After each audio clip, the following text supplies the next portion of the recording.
Hey, hey, hey, and we're live very quickly. Wasting no time here. This is live stream number 1272 for the 27th of the month. I forgot my glasses. I need to get my glasses. That's how quick I wanted to go live. We're watching the Starship Flight 9 launch tonight very quickly. We'll get to the live stream while I still get situated. Welcome in, Tam. Welcome in, Miss Reza. You've got mail. Thanks for popping in so quick. I'm not spending any time with intros, so we'll hit the live stream, and I'll be right back as well. While I actually get the rest of my garb on, because I forgot. I forgot my glasses. Little Destiny is with us tonight in the background. You've got mail. Little Destiny. Say hi, Little Destiny. Hi. Yeah.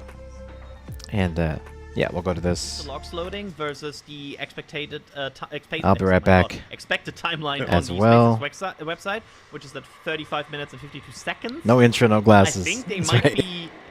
Honestly, they might almost be ahead of schedule. Is it weird without no glasses? It's either on schedule or like even slightly ahead. But this tracks for opening of the window. 32 minutes. Alex Pardue, let me thank him. Alex came in with $200 in support for what we do at NSF. And again, this is my reserve glasses. There are no words we can say. Backup glasses. Thank you for what you do, because it's going to go so far and bring the love of rocketry, the love of spaceflight into the future for so many people. So, Alex, I'm an imposter. Thank you very much for your $200. I just can't. And also, Jesse, another $50. All right, I'll be right back. We're at T-minus 31 minutes from launch. Not going to read it. You can Everything read is a go so far. It's pretty good. We're going to do this. I really want to see this succeed. I want them to get all of the data off of this flight as we're approaching T-minus 30 minutes. 30 minutes. Doug coming in, $100. Jack, Adrian, I mean, this is crazy. You guys are so generous coming in. Just today, for some reason, it's in the air. Welcome. It's in the water. I don't know what it is. Mail. Yeah, there's a... Sorry, I'm going to cut Adrian off. Sorry, Adrian. Here's a question from one of our viewers that I feel like is an appropriate one to answer in regards to all of this support. If I can find it. Here we go. Praise the Sun says, could you talk more about your ops? How much is truly involved? There's so much involved. Like, you see some faces, you hear some voices. That is truly the tip of the NSF iceberg. I don't even know how many people are working on this stream, because I have abdicated and I'm just commentating on this one. But it's in excess of 60. I mean, we've had far more than that in the past just on the stream. And that's not to mention all of the individual pieces of equipment and cameras. I think we have something like in excess of 30 cameras on this launch. Oh, speaking of cameras, look at that! Holy cannoli. Also confirming they are still on for the opening of the window. And can we have that right camera at hot staging just saying? That'd be great. Yes, please, SpaceX. Yes, please. That would be great. Please. But yeah, I mean, just to finish up, to tie a bow on that, over the years, we have purchased property around Starbase. That is how we can do Starbase Live. That is how we have our 24/7 live stream cameras, and that is how we have so many awesome cameras for launch. This is a thing we thought about and anticipated years ago, and yeah, you guys are participating in the coming of fruition of all of our well-laid plans. We're mice and men, I guess. But for real, that is why we say things I'm like back. The support means a lot to us. Yeah. I'm the real Destiny, now with glasses. Can't buy property in the middle of nowhere. So yes, this is the long-awaited Flight 9 of Starship. This has been a long time in the works. Been about a 2-month delay between this and the last launch. The last 2 Starship launches have failed. The ship itself has burned up in orbit. So they did apparently fix the issues with Flight 7, but then after Flight 7, they launched Flight 8. That one also failed in orbit for a different issue. So they fixed one issue that like uncovered, you know, another issue after that, which also caused a catastrophic failure. Crossing fingers. This is gonna go well. This is gonna be the one that makes it through orbital insertion and the return of Starship to its landing site in the ocean. That would be I mean, superb I think there are some suspected because ships that are being tracked that are like they really need to keep moving forward with the Starship program. They got a lot of things coming up, a lot of milestones they need to Welcome. work you out. got mail. TS, welcome in. Remember, even if they want to sink it and it doesn't They got a lot of things they got to work sink, out. They have to FAA get paperwork that on doesn't allow them orbit to sink a vehicle refueling. with the assistance of, They have to do that. Yep. They got to get that done They would so that they literally can move fire a forward rifle at a floating with ship basically just- everything, If you have a keen eye at because gun range, you cannot go to the moon, you cannot go to Mars without orbital refueling. So they have to have a Starship up there with fuel, That was waiting for another Starship, and dock with each other so that they can transfer fuel for the ship that's actually going to go to another planet. So they're not even at that point because they need to get past this point here, which they've been delayed 2 times already. Ship catch on the tower on Tower 2. They're open. So hopefully, again, this will go well. They'll have a perfect launch, and we can finally move on with the program. Are some of your friends in this picture? But there's a lot of different things happening, a lot of tweaks to how they're going to launch, how the booster is going to come back. They're not going to do a catch of the booster on the tower. This time, they're going to actually pretend there's a tower in the Gulf. They're going to go through all the motions, pretending that it's going to I mean, honestly, catch that's not even a catch joke, it might have. the booster Because in the there's Gulf, for sure and then it's going to somebody that basically monitors do those a cameras. engine They have a cutoff, lot of- and we're going to have a cameras, big there's ol' some explosion. fields, there's a good chance they It's fire just going to like Look at them. boom, Oh, just look at this splash box. You down cannot see them. hard Oh. after I it's think they have after installed it's screens a that are like, you know, fake if you catch look at in the them from an ocean. angle, you cannot see So, what's in we're gonna there. see some good On stuff. the previous flight, we were able to see the explosion of the Raptor. yeah. On the replays, right? I feel like they have changed security that. film stuff. You can Welcome, do everybody, so that it doesn't have any off- and thanks for On the airplanes, like, coming the in airplanes this have a early. split screen thing, right? Full Like, house, the- yes. the screen from the guy on the left, Hopefully or everyone right, or whatever. is doing well. We got 25 minutes left on the clock. Everything seems to be going well. They are fueling Starship currently. Looks like they're going to target the opening of the window. As long as we have a T minus time, that means that is the time when they plan to launch. There is a 90-minute window, I believe, for this launch. So if anything goes wrong, they got 90 minutes to try to light this candle. This is important on this one. We all want to see the simulated Starlinks, the simlinks as we call them, the dumblinks. We want to see that deployment. I want to see the payload. We got little Destiny here in the background with us. Say hi. She's waving. And I got her some baby Oreos with milk. Baby Oreos with milk. So she got her snacks going on. I got my Pepsi and ice going on. she's like, are we gonna play Minecraft? Are we gonna play Minecraft? I'm like, well, that's gonna be a plan. That's gonna be, we're gonna play that on stream together sometime. As soon as I figure out how to do that. Also, I got my new controller for my collection in the Witcher 3 Collector's Edition controller. Just came in. Has a little sticker.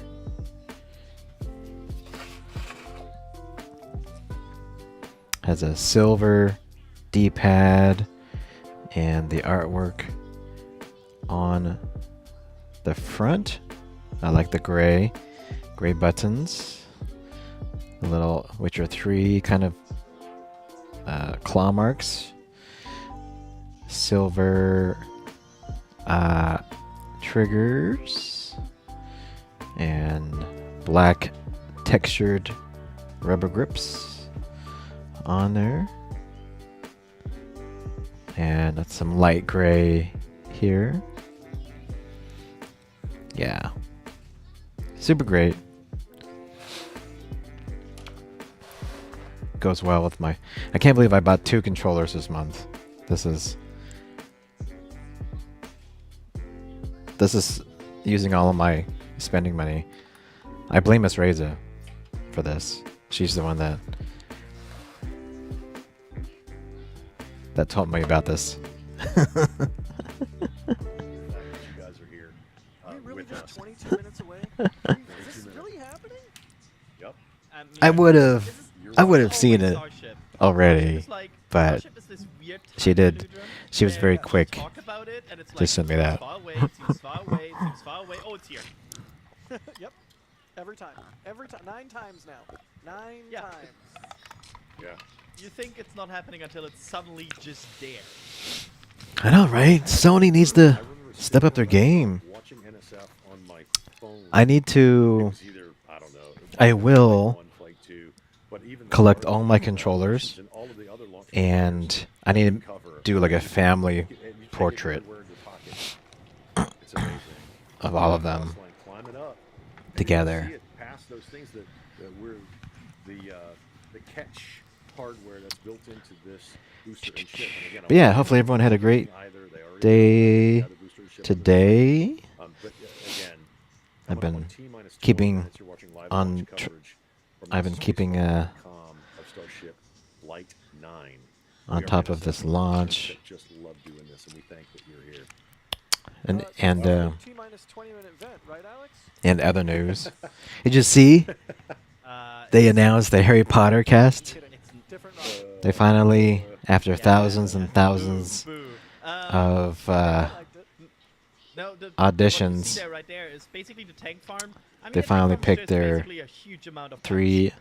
If you child wanna make it very slaves. simple, the tank farm is just a very, very, very complicated combination of pipes and, Three- like 3 valves child slaves that condition a lot of to things. So what you see there is a lot of surface area coming in contact with about minus 200 degrees. to be that then forms condensation. new because, I mean, you see condensation Harry forming Harry already Potter on way warmer trio objects. Now imagine like minus for the 200 next degrees. That's a lot of 10 years. condensation.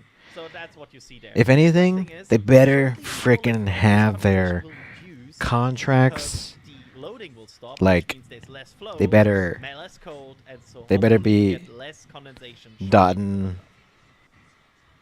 their I's and crossing their T's on You their don't wanna send contracts. super So, cool propellant into but it's going to be a new Harry Potter TV series on HBO I Max. don't know what the ambient temperature is. I know Um, DOS does, Engage does, and Max does. and again, Go ahead, Adrian. I will They had to just get 'em- confirm this if that's okay, Alex. make Give them me a thumbs up unknowns if I'm- so okay. that they don't have to pay them There's a Raptor in this. A you Raptor know, we have talked about before. as It's much the so-called Pi engine. right now. But 314 that will fly for we'll the see how this third new Harry Potter, time. how this new Harry Potter goes. And yeah, it's absolutely amazing. Wow. So what you're saying is Super Heavy is essentially a giant flying engine test stand. Yes. I don't really know anything So about. wild, I don't even have a I don't really know anything about about what they plan to do Yeah. So cool. with love the new that. Harry Potter series. Ooh, pun time. But pretty much, you know, Sawyer just was like, "Yay!" pretty much every, Another one of you our- know, anything's on the table. who does all the puns? Right. Token time.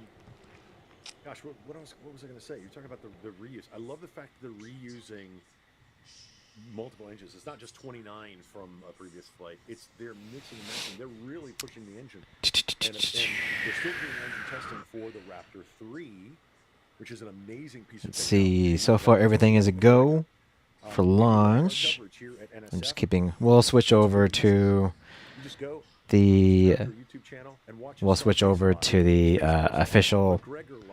SpaceX stream As here. we go forward, as we Probably go, at as T we go, minus there's 10 gonna be more. There's gonna be more. I love to minutes. hang out on Starbase Live and watch But, everything you see from the themes from seem to camera be operators in the background to the guys that go out there like Jack. They in go good out there shape. every day to catch those snippets. Through the window of the Star Factory, we get to see the future. And it's just an amazing. It's also going to be pretty Watch interesting Starbase Live. interesting to Apparently, see McGregor the future they're of testing a Raptor 3 today while they're launching the reused future Raptors of on Starbase Starbase here in for the Texas. first time. At least we don't They have voted to become a city, its own city. So that pretty much opens them up to pretty much build everything a city has. So it's not just going to be a launch pad or a launch facility anymore. Yeah. They can have hospitals, But they can have that one's going in the drink. restaurants, schools, So, you name it. well I think that's done. pretty much the Well done, plan. everyone for it. They're going to make a city, You've served a SpaceX space us city, fans well. space industry city around this launch As pad. propellant keeps loading, we are closing in T minus 16 minutes. This is the And we have folks listening to trajectory. channels to bring us Trajectory. This is the trajectory of the ship.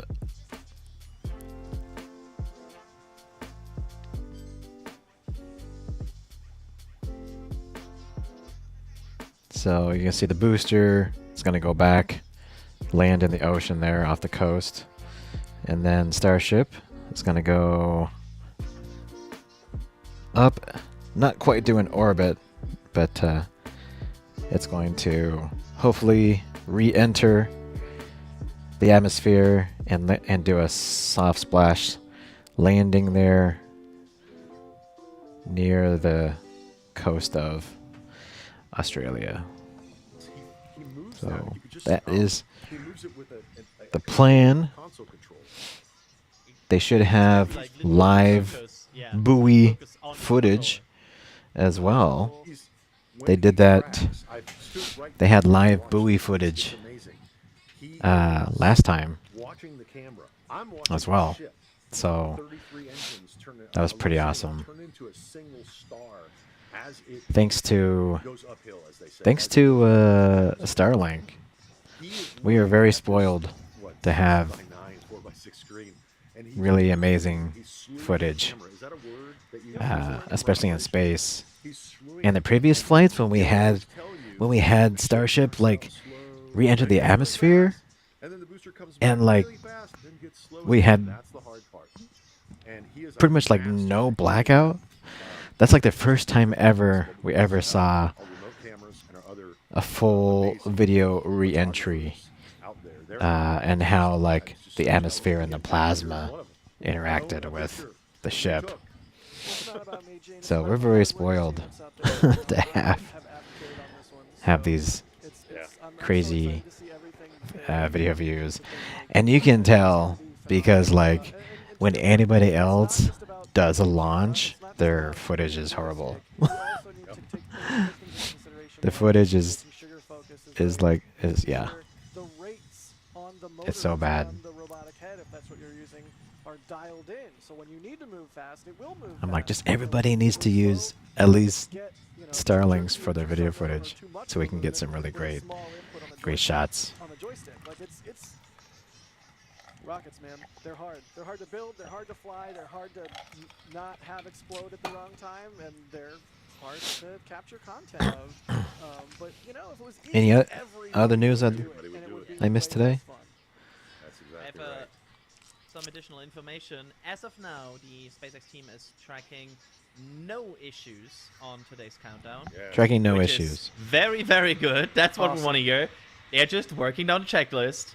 And additional info, we talked earlier about them changing the hot staging. And you can already guess this based on the hot staging ring block placement we talked about earlier. Yeah, so just as an additional that was one info, thing that they the hot changed. This staging is a booster little will flick geeky, so but away there's a hot from stage the ring and like then in between the Starship and the So that's booster, very similar right? to the movie And it has Flight. holes in it.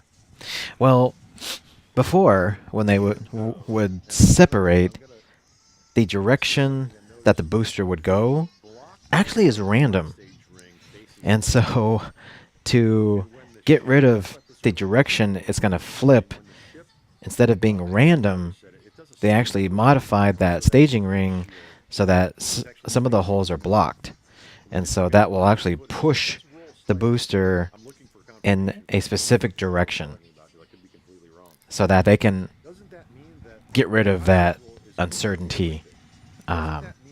So it's a lot of tweaking, right? There's a lot of things that were tweaked. They're gonna tweak the booster angle of re-entry to come back to the launch pad area, so that they can optimize how much fuel they need to get back and land safely.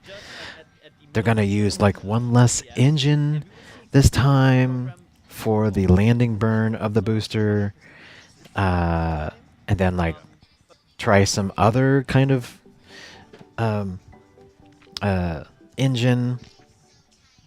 Yeah, so they're definitely trying out stuff. Absolutely expecting on this flight. And again, yeah, we will To stress the booster a lot. And switch that's over what here the in underlying about a post as well. minute and a half. They expect a rough booster reentry, and there might be. When they say rough, rough could mean a sudden loss of booster. Let's be real here, and that is 100% an option that could happen. Interesting. I know they're changing the return profile of the booster, but I thought because they're intentionally going to see if they can get it to slow it down with its own chines and cross section, body design, which is going to put more stress on it. So be looking for that if we get that. It's always tricky, Gene, when you get to stage sep to choose, if you're a camera person or even with your own eyeballs, what to watch, what to stay with. Do you stay with ship or do you stay with booster? Now, normally on a catch, if there was a catch today, which there's not going to be, I think it's a pretty fair choice as someone in the vicinity to stay with booster. However, in this case, there's no catch, and the ship might explode before Seco. yeah. So it's gonna be a tough call, I know, for anyone out there pointing cameras at this thing. But to your point, and to Adrian's point, SpaceX has repeatedly said they're going to be stressing this booster and really testing the heck out of it. So there's a fair chance that this thing just goes pop way up in the sky and looks really cool. And that's not the end of the world if that happens. So that'll be I want to bring out interesting. Ah! Okay, let's switch over to the live stream. The SpaceX live stream.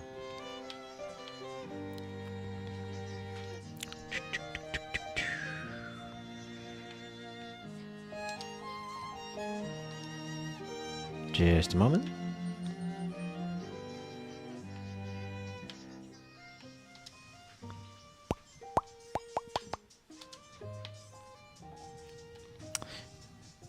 Oh, the live stream's already at 8 minutes. To Mars with a focus on learning as much as possible while demonstrating what will be needed for Mars transit and landing. But before we can make life multiplanetary, we have to build the starships that will make this all possible. That's right, and that's happening right here, Starbase, Texas, the gateway to Mars. This is where we're soon going to be launching up to 25 Starship launches per year from here at Starbase. And the place is changing every single day. We've grown quite a bit just in the last couple of years. There's a couple hundred employees, their families living amongst actual rockets. We're in the process of expanding production and integration. We've got a target of 1,000 Starships a year we're going to try to hit. And recently, we did become a city of our own. We're the first city in Cameron County in 30 years. And that's just going to help us scale more quickly, try to build out the best community possible for all the people that are building the future of humanity's place in space. Starbase, pretty easily one of the most inspiring, exciting, unique places to live and work on the planet. Can you imagine As usual, shameless 1,000 starships a year? It's just, it's not. Visit SpaceX.com/. It's not even you can see all of conceivable. And this right is now. my first time in Starbase, and Dan, the Star Factory is a manufacturing engineer's dream. To be able to build a factory like this at such a large scale with such a large scale vehicle is so wild to me. And though I'm just visiting, Chris is hanging out right where I call home base. So let's check back in with Chris in Hawthorne. Thanks, Jesse. Yeah, everything here in Hawthorne is looking good. The crowd is gathered, really excited to watch the hard work of all of their colleagues come to fruition here for Starship on its 9th flight test. Not tracking any issues. We are excited to watch Starship do its thing today, make it halfway around the world, and test a lot of those critical in-space maneuvers and operations that will be vital for the program's continued operation. So Dan and Jesse, we can't wait for liftoff. Let's have a good flight today. Thanks, Chris. Now, if you're just now joining us, where have you been? But we're glad that you're joining us now. We are at T-minus just under 6 minutes until liftoff of the 9th Starship test flight. So far, the range is looking good. All the airspace and trajectory area that we are going to be launching through is looking good for our test flight today. Weather has been great. It was a little rainy and windy this morning, but it cleared up. It looks beautiful here in Starbase, and propellant loading continues on both stages. All right, yeah, it is continuing. We're a little over 90% full on our booster. We are pretty much full in the main tanks on ship, filling up those header tanks. We're going to continue loading prop for about 2 more minutes. Once we're done with that, you've got just under 11 million pounds of liquid propellant spread across those 2 stages. After we get through all of that prop load, our stage 0 will get ready. The ground systems will go through pushbacks, clearing all of those fluid feed lines back to the propellant farm, getting ready for launch. We did just see they did a flap wiggle check, so the final flap check on the ship. We're doing final alignments of the guidance, navigation, and control system, our thrust vector control, essentially our steering, checkouts of the flight safety system. So everything progressing right now. If we do need to hold, that can come at T-minus 40 seconds. That's a point built into the countdown where we can pause to wait for any final checkouts, pressurizations, anything that we need to complete. We can hold there. We will only hold there if we're tracking an issue. We're not currently tracking anything that will hold us at T-minus 40 seconds. But if you've seen a Starship launch before, they can happen, we can push through them, and then launch that day still. Exactly. But when we do pass through T-minus 40 seconds, a number of events will occur in rapid succession. The ground spin and ignition systems come up to flight pressure, ship goes to internal power, and then after that, the quick disconnect or QD, arm lockout is removed in preparation for retraction just shortly after T-minus 0. And once we pass T-minus 40 seconds, we do still have the ability to recycle the count under certain conditions back to T-minus 40 seconds, and then hold there to assess what happened and see if we can proceed again back down to T0. Yeah. There are a couple of things, kind of gates in that timeline that if we pass through that and we hit a hold, we'd have to scrub for the day. One pretty visual one will be if the water starts flowing for that deflector system that's underneath the launch mount. That happens right at around T-minus 10 seconds. For flowing water, we can't turn it off after it starts, and if we hit a hold, we're scrubbed for the day. We would need to refill those water tanks. We would also, at that point, need to refill all of the propellant tanks, as 11 million pounds of propellant is a whole lot. We can typically do that in about 24 hours, so we can always turn around to try again tomorrow. But We are coming up on 3 minutes away from liftoff. We should be hearing that we're closed out of prop load on the ship at this point. Booster coming up shortly. And wow, the weather just looks amazing there with Starship on the launch pad. Just about 2 minutes and 45 seconds from T0 with a lot of objectives for today. The booster, the Super Heavy booster flying today, will be flying for its second time. Last flight was on Flight 7 and just turned around in 2 flights, which is pretty incredible. I'm super excited to see that booster fly again. All right, we did just hear we are going to hold at T-minus 40 seconds.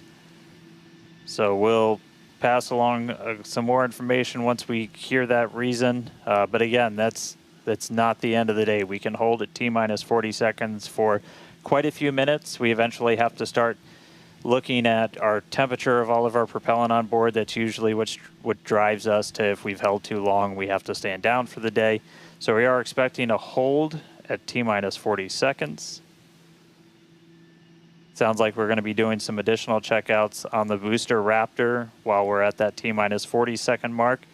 So we will expect to see the clock pause at T-minus 40. And then again, we've got a couple of minutes. They can work through the issues. If we're able to clear them, we can still launch today. If it's something that we can't, we can always stand down, turn around, recycle, fly again tomorrow. Again, that's really important. This is what terminal count is exactly for, is to be checking the vehicle, monitoring the vehicle systems as it makes its way down to T0. And again, this gives us the ability to catch anything and be able to hold, as Dan has been saying, and recycle if we need to, or pause so that we can work through those issues and see if it's something that we need to stand down for. And as Dan mentioned, we will be holding at T-minus 40 seconds, so in about 20 seconds from now. Yeah, so we'll hold there. And they'll work through these final checkouts on, sounds like just one of those Raptors on the first stage on Super Heavy, which, as you said, we're reflying it for the first time. 29 of those 33 engines have already been used in a launch, one of which has already launched twice, and will go for and its is getting ready for its third time. Right. And you just heard our flight director for the day, Joe Sliker. He just shared that we are going to hold at this T-minus 40 second mark. Keep an eye on one of those Raptor engines on booster.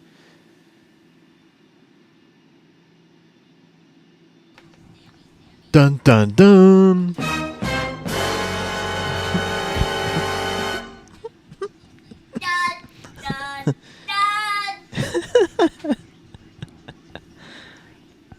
With little Destiny. And if you're just now jumping in, we are holding still at T-minus 40 seconds. Watching one engine, waiting for temperatures to kind of get to a zone that we want them to on one of the engines on the booster, on the Super Heavy booster, getting ready for its second ever flight. Come on, engine. You can do it. We'll just continue to hold. Again, we can hang out here for several minutes.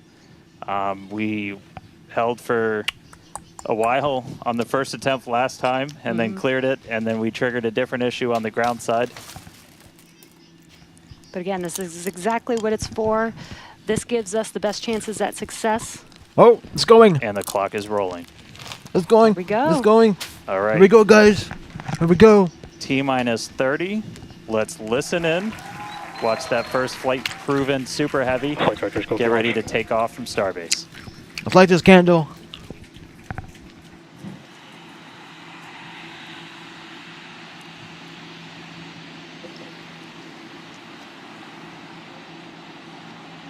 T-minus.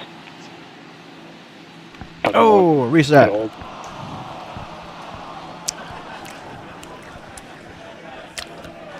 Psych. did have a hold, and looks like the clock jumped back to T-minus 40 seconds. Psych. All right, so we jumped out. I did not see the deflector go off. So hopefully we were right at around that T-minus 10 second You've got mark. mail. And if we were before that T-minus 10-second mark, we do have the ability to recycle, as we mentioned earlier, back to T-minus 40 seconds. So it looked like this time it was a ground side issue. We're taking a look at this real quick. So again, we're back at T-minus 40. We're gonna hold for a little bit. We are still not scrubbed for the day. Give them a couple of minutes to work through this. Again, we can hang out at T-minus 40 for several minutes. You done messed Eventually, up, we start A-Rod! looking Bruh. at your bulk temperatures and all of your propellant on board the vehicle. We're not actively replenishing the propellant on board Super Heavy and Starship, and so you don't have essentially forever to hang out before things start to warm up. I got a bad feeling And about you want to this. make sure your temperature's in a really stable range for a healthy startup on Raptor engines. So they're going to work through this issue. We can continue to hold here for a couple of minutes. It's a trap! What's launch without a little extra added excitement? Never tell me the odds. I have sound bites for everything here, so.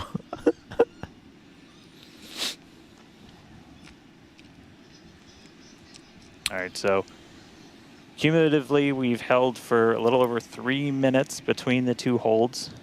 Again, this is a ground side issue on our tower. The techs are looking through the data right T.S. now to see Reimer if it's asked me, something oh man, that we I've can got either launch work itch through so bad. Ah, the classic launch itch, allows us to have like the this anticipation of the Dundies, everyone's favorite award show. holding the Just T-minus hang in there when the launch happens, it'll be epic, like the world's best prank. In the meantime, don't forget to hydrate. Waters, like the That's right. gym. If you're just Everybody. To your Pam. initially hold Always at there 40 when you seconds. need it. We continued the Keep count, those fingers crossed and get ready for 1 second liftoff. Before we got to T-minus 10 seconds. And so we're back at a hold at T-minus 40 seconds. Waiting for more information. The team is checking out to see if we can continue today.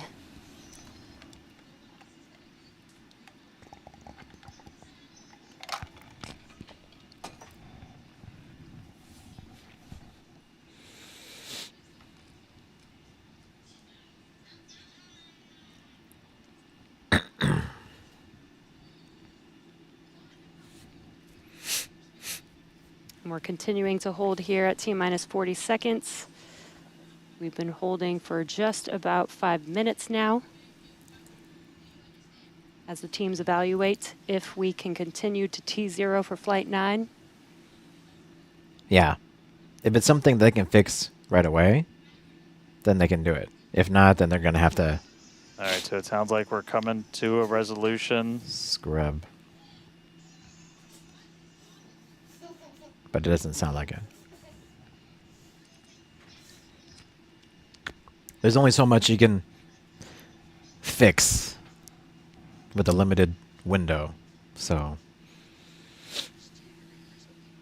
All right, so we are getting to a resolution. We're going to reset everything. really? Does that mean more time on the clock?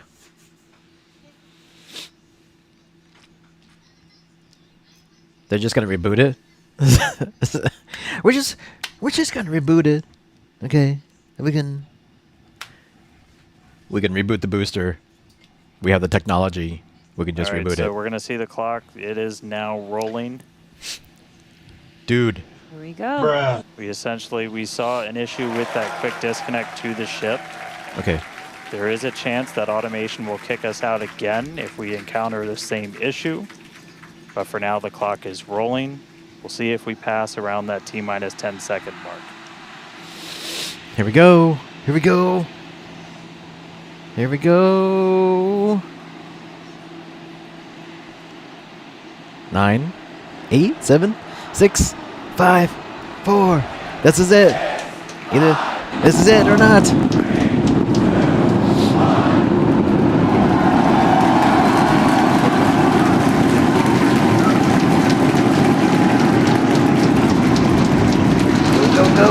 Go, go. Woo. I was like, go. All right, we got All good engines. It looks like all engines are running. That's the first good thing.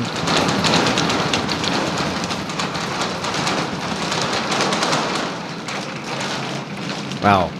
You can hear the windows. T plus 40 seconds. It's one hell of a sight from here. We see it arcing right over top of us. We see 33 out of 33 Raptor engines lit Good on engines. Super Heavy as it starts to ascend skyward.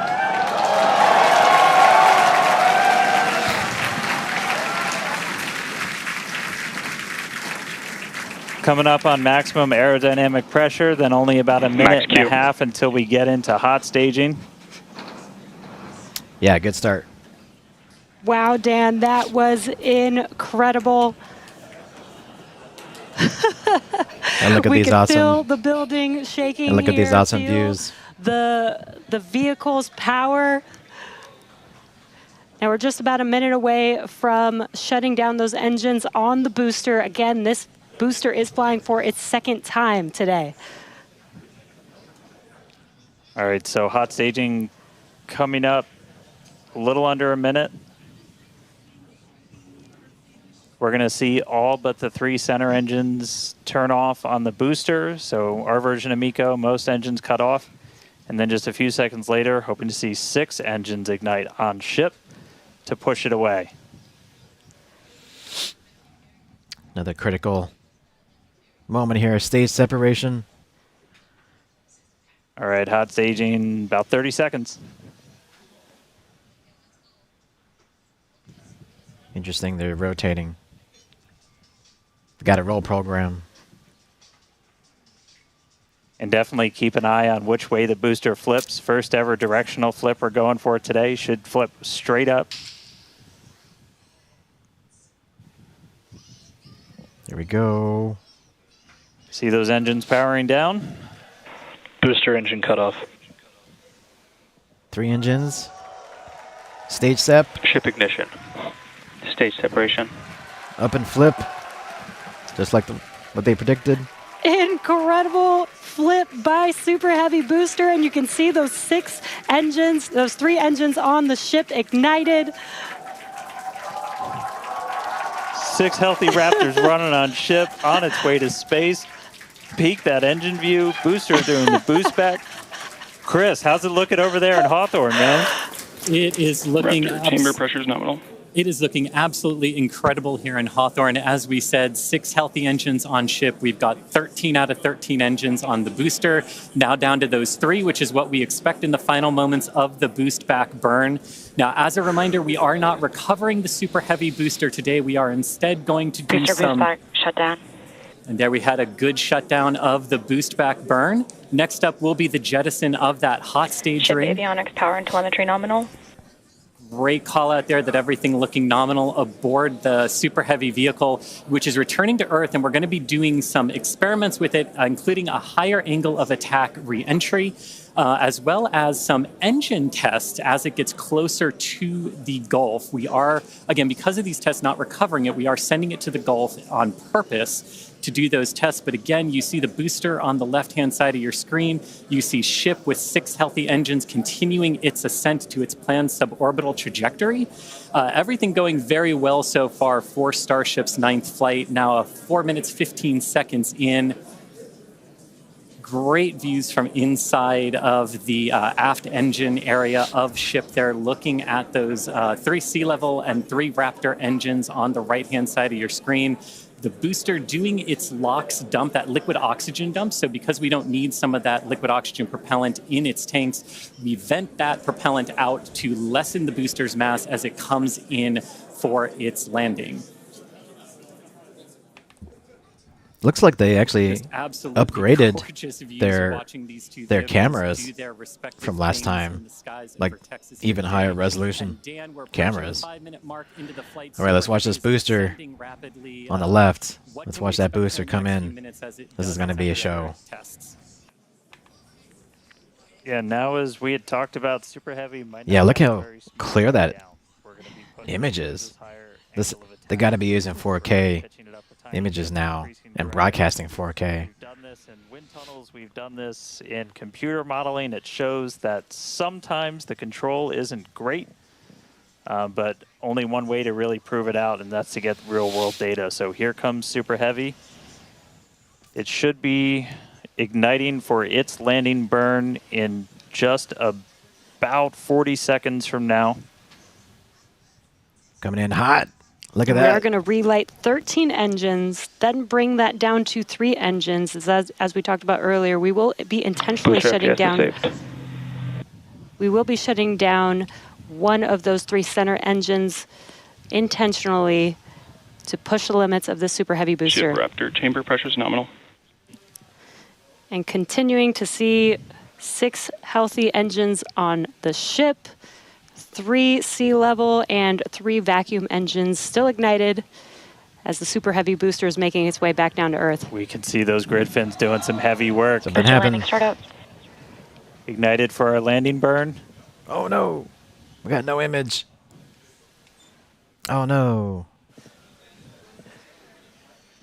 Come on, give us another camera. It may have ended with that landing burn. Got no. Does look like we lost telemetry from the booster once we started into that landing burn. Did you hear confirmation that the booster did demise? Let's see. Maybe NSF. So the booster's flight ending before it was able to get through landing burn, but again, we are not bringing that back. We were expecting it to make a hard splashdown in the Gulf. Let's see if NSF. We were getting live data got that. back the entire time through that high angle of attack flight, so that was something that was really vital for us to get during this reuse. First free flight of booster in the books. That's not it. All right, ship has about 2 minutes left. In about 2 minutes, we expect all 6 Raptor engines to shut down. That will be SECO, basically second engine or second stage engine shut off. And these are some incredible. This is NSF's live stream. This is their own camera of the booster coming down at that moment. They also had a pretty bad view. Looks like it was like, yeah, they switched over to the live stream. So they also didn't get a good view of the booster. It looks like there might have been too much fog or something. But there was like that explosion right there. So looks like they lost the booster. Terminal guidance. Yeah, too bad there wasn't any clear view. Usually there is, actually, a clear view. All right, just about 30 seconds to go. We're in terminal guidance in the final stages of this ascent burn. So again, this is where the previous 2 starships have We did see failed. shutdown of the Raptor engines. We do stagger these, so we do the Raptors first. Those 3 have shut down successfully. Sea level's still running. Ship engine cut off.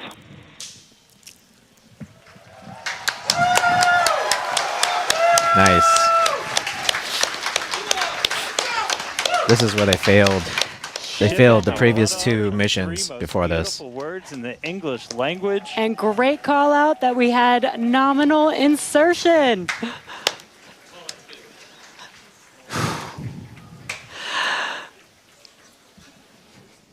An incredible flight test so far today. We reflew a Super Heavy booster for the very first time in 9 test flights. Ship is in its orbital trajectory. Again, it's going to remain suborbital for. They didn't get to its mission SECO. today, They didn't get to but it ignited do engine cutoff because all 6 it kind of like engines and made it all the way engine pretty much blew up on the last just one. now. So, but what's going on here though?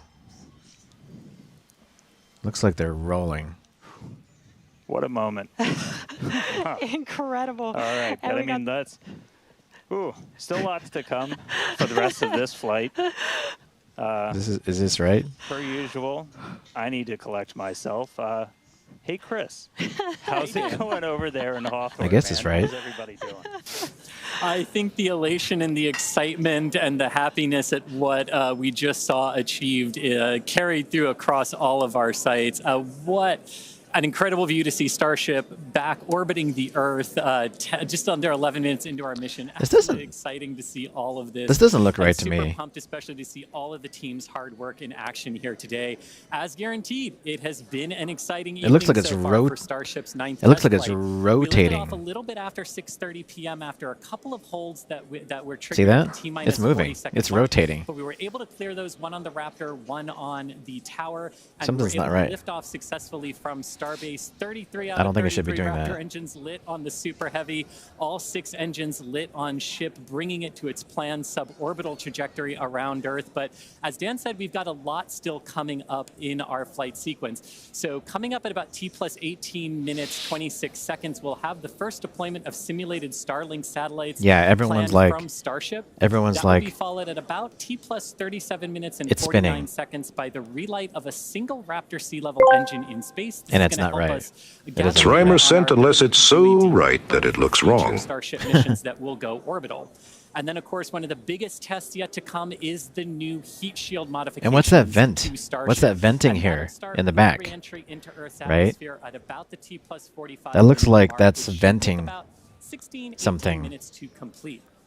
And now today's reentry is going to test Oh, that look at heat shield that. like we said. Look on the back, Specifically, the how backside. Starship will hold up to 100 There. missing heat There's shield some like, tiles on there's the something Starlink spewing protection out the system. back. Now, we purposely took those 100 tiles off over very critical areas Oh, yeah. of the vehicle This to is be able not- to safely test this is on not a right. flight like this suborbital trajectory into the Indian Ocean. Something's What might leaking. happen It looks on like an something's operational leaking. flight in those areas if we were to lose the primary heat shield tile over Starship. So very critical test coming up. And then after that, we'll have the final descent where we will again be pushing Starship to its They limits. should be We addressing definitely this here pushed the booster shortly. to its limits today to gather data, and we're going to be doing the exact same thing on that ship, seeing how the ship handles various flight conditions that we will need it to fly in as we look to one day soon bring ships back to Starbase for catch and Dang. reuse. Now, while there are payload simulators on Starship for deployment today, as we will see in a few minutes, the primary data and the primary They're payload gonna- for today is the data. And today, just like with Starship's previous test flights, that data is I think they're coming fighting us to get courtesy of our attitude Starlink control network. In fact, right now. it is from Starlink that you are seeing these wonderful views of ship in space right now.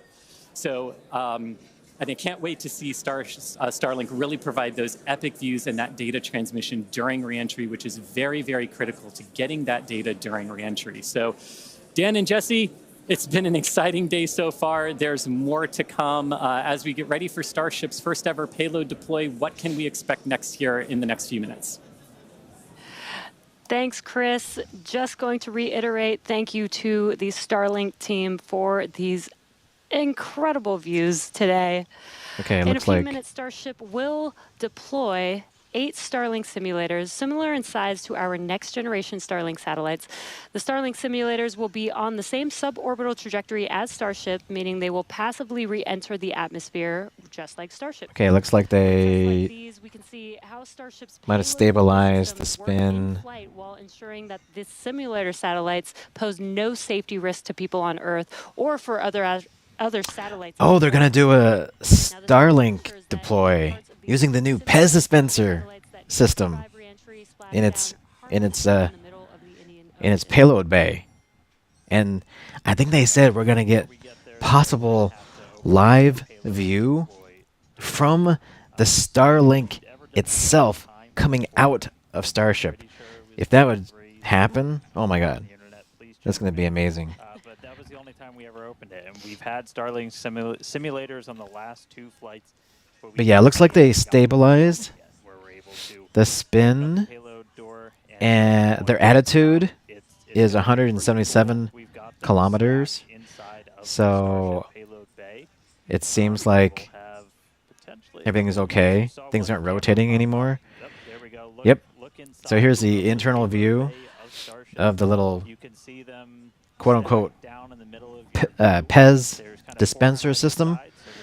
almost on top of each other, stack of 4 right A little behind piece each of the other, ship is gonna and then open we're up, gonna pop and then the yeah, open is those on like the right side of your screen. those like So rectangular those plates open up, are basically gonna start just firing shoot out. those Starlink simulators So out into space.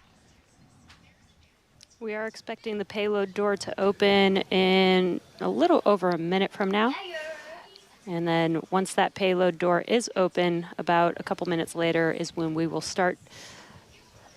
so there's the layers dispensing of those Yeah, Starlink simulators. that's What a view great right view. at the bottom of the stack.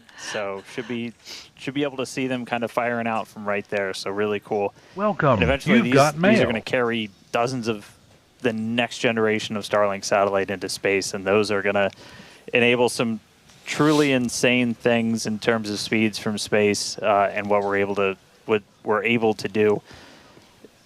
Starlink's been really great for Starship, obviously. Getting live video back is really I wonder if- cool, but I mean, the it amount of high could have speed been- everything we're able to get back is insane. It could have been And for a normal development program, spin. that's kind of everything. It could have been. It didn't look right to us. Excess of 100 It didn't look right to 30 or other 160. people. My numbers are fuzzy right But it now, could have just like been- my brain is.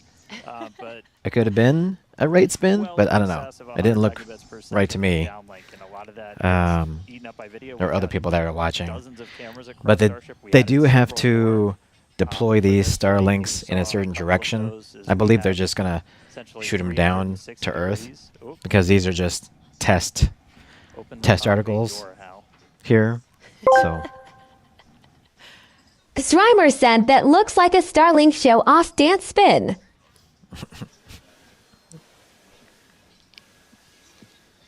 man, I hope they have a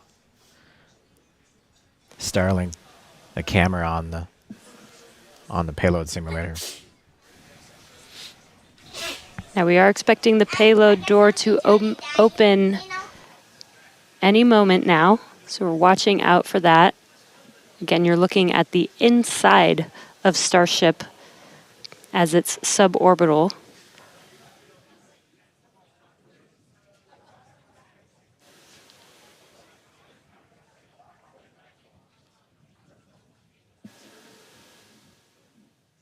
Well, we heard the door open was in progress. It was unable to actuate all the way open, so they are going to close it back up. Hal told me no. He said, I'm sorry, Dan. Can't do that. Looks like we won't get the door open today. Dang. But that's okay.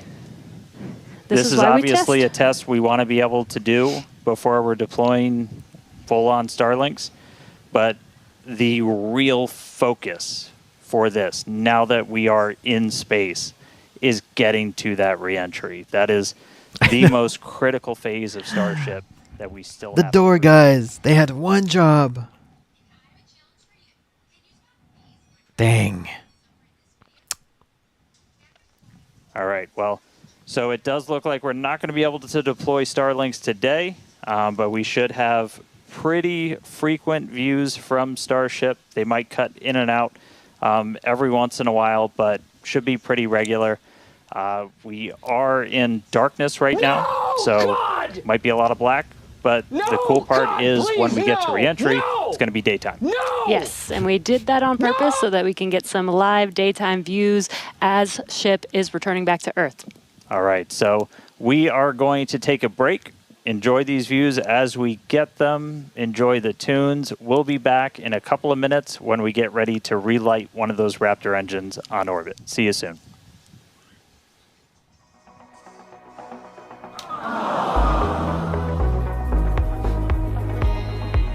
You done messed up, Aaron. Now take your ass on down to Oshag Hennessy's office right now and tell him exactly what you did. No. Man, they had so much time, too. They have not done anything with the door since like 3, maybe 4 launches ago. Seems like an eternity.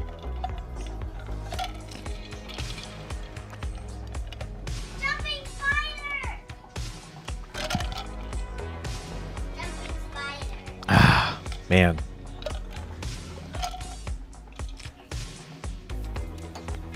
So they said this is water. These are water droplets.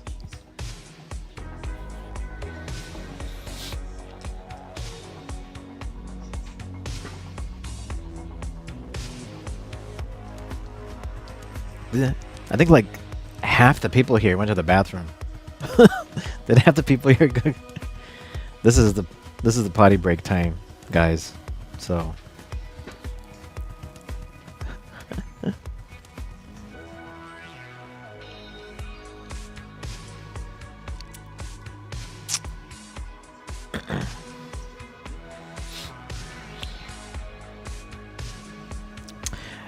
oh, so yeah, it'll be more than a couple minutes. But it won't be that long before re-entry.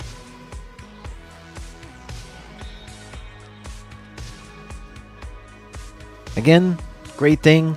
They made it in the orbit. They made it to they made it to the main engine cutoffs this time. Definitely good that the Starship is still intact, which was not the case in the past two missions. So hopefully that means they have fixed the issues there with the ship. Now they have to make it through re-entry, which they've done before. They've done that.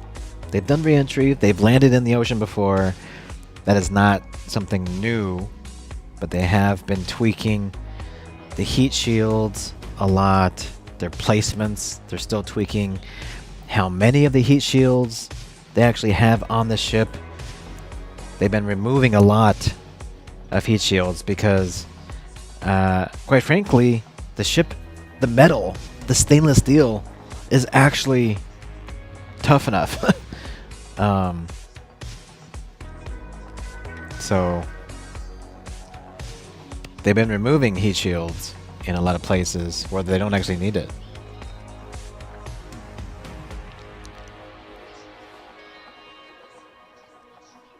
But yeah, I definitely want to hear some.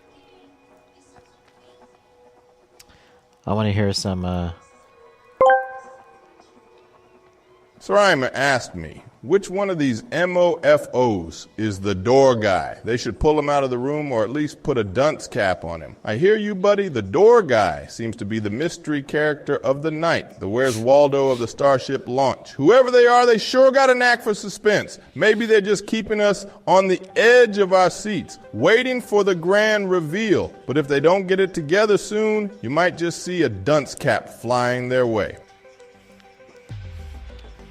Yeah, there's definitely going to be some analysis of that, like, horizontal flip, horizontal rotation. It's already been something noted.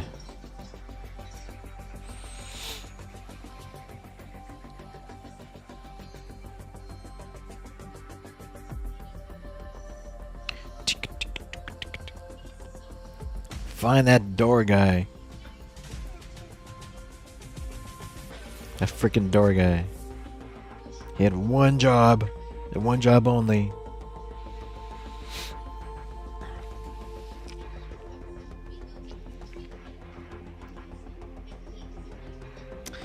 Oh, we might have some footage here. Let's see. Usually there's footage of Starship from actually some of the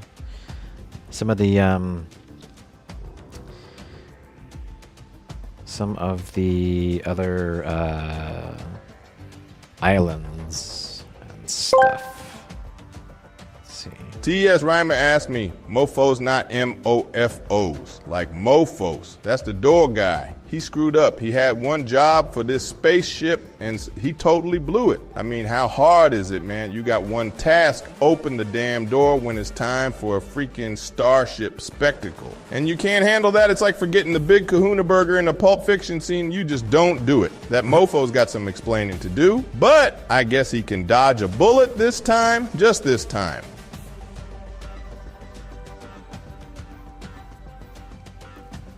Better. Better.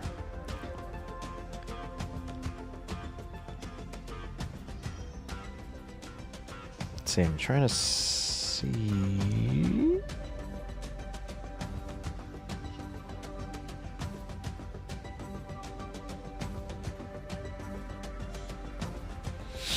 So someone did say that they spotted a red glow, some red glow leakage on one of the engine bells. So you can see there is some red glow on the back of one of that Raptor engine. Probably not a good thing.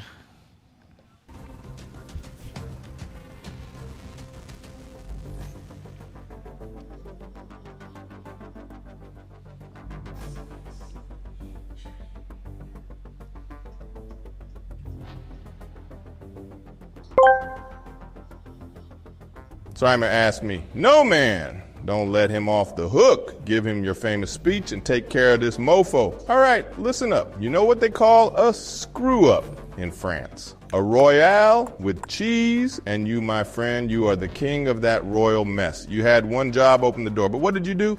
Stand around like a bump on a log? I don't care if you've got a diploma from Starship University. You just earned yourself a dunce cap and a lifetime supply of screw-up sandwiches. Get your act together or this ain't gonna end well for you. Screw-up sandwiches. Pork chop sandwiches.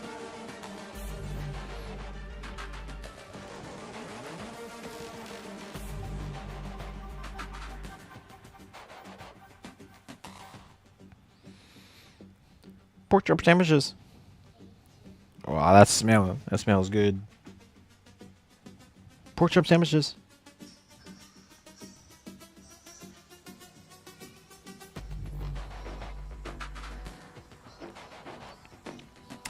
Yeah, they have pretty cool music. I like the music. Okay, why Starship? Look at Starship. There's the orientation.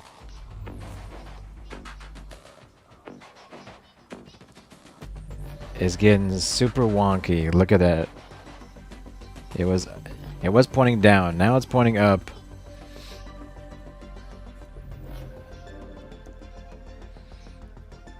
Now it's pointing back down. Are they just losing telemetry?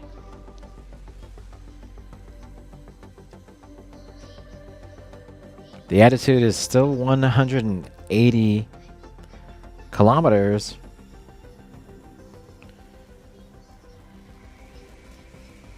But the orientation on the right side of the screen is going up and down. That's that is not a good sign.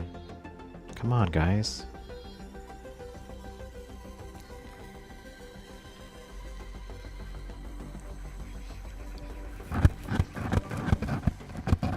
So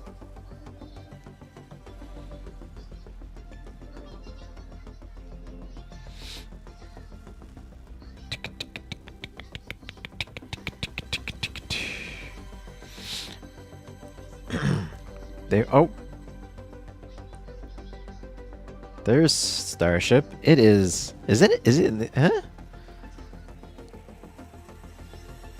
Okay, well, it's still intact, but that looks interesting.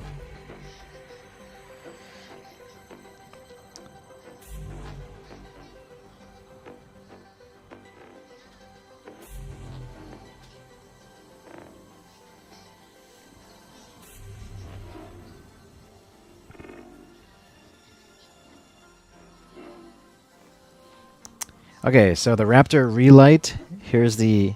Yes, go ahead and type exclamation join for the raffle, I will tell you what's going to be happening next.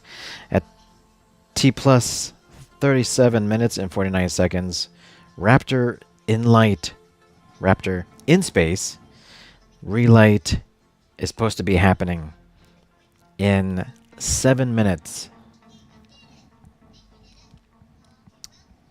But they gotta stop. Welcome. You know, You've got mail. they gotta stop like spinning and stuff. All right, if you're just tuning in, we are about 30 minutes into today's flight test. And the ship is on its suborbital trajectory. As you can see in some of the views and from some of the telemetry, we are in a little bit of a spin. We did spring a leak in some of the fuel tank systems inside of Starship, which a lot of those are used for your attitude control. And so at this point, we've essentially lost our attitude control with Starship. We are still on a path toward re-entry. We are suborbital, so no matter what, we are going to enter. However, this lowers the chances for it to be a controlled re-entry. So if you think back to Flight 3, when we had something similar happen, just the end symptom of a loss of attitude control, we were in a roll by the time we hit re-entry. So we are going to re-enter. We should hopefully still have views. The Starlink satellites are pretty robust to still maintaining contact. We've got 4 of those terminals on the vehicle, and they're pretty robust to maintaining contact even when we are in a spin, essentially. So we should hopefully continue to keep live views. It's going to still be dark until we get a little bit closer to entry, as we are a little bit, we're coming up on Africa. I believe we do swing just to the south of that continent. And by the time we start heading out over the Indian Ocean, we'll start heading into a sunrise. So, not looking great with a lot of our on-orbit objectives for today, where we were hoping to do the PEZ deploy and relight an engine, and then really importantly, get into that controlled entry to really put the heat shield through the ringer. Nonetheless, Starship marching forward towards that re-entry over the Indian Ocean. So we'll continue to hang with it and give you any updates as things continue to change. Wow. So that means, hey, Krakoff, hello, welcome in. So yeah, as we feared, Starship has lost attitude control, which means this is going to be a very interesting and fiery re-entry.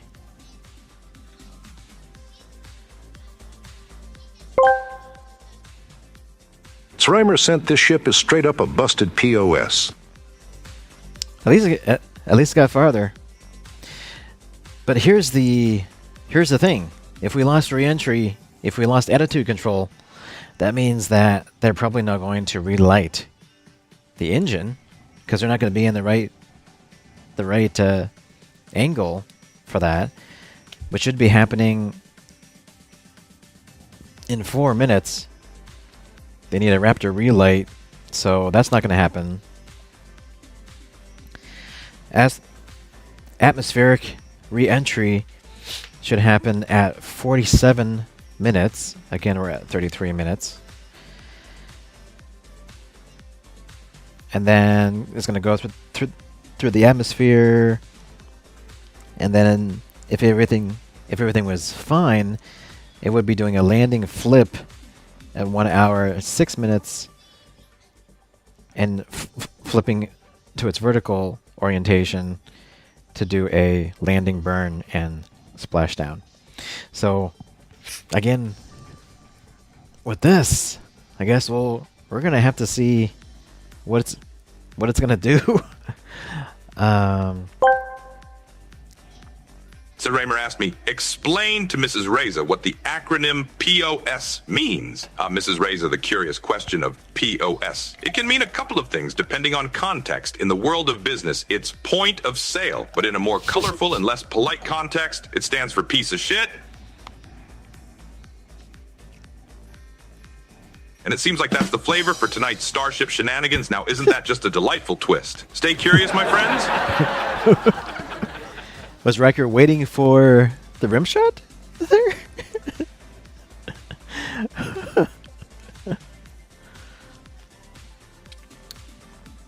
He was waiting for the rim shot.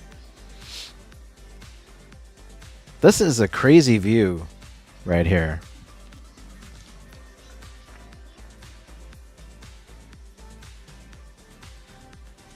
This is a really crazy view because it looks like we're flying right over clouds, which we should not be. It's not. They shouldn't be even anywhere near clouds. They're not. So this is some kind of funky illusion.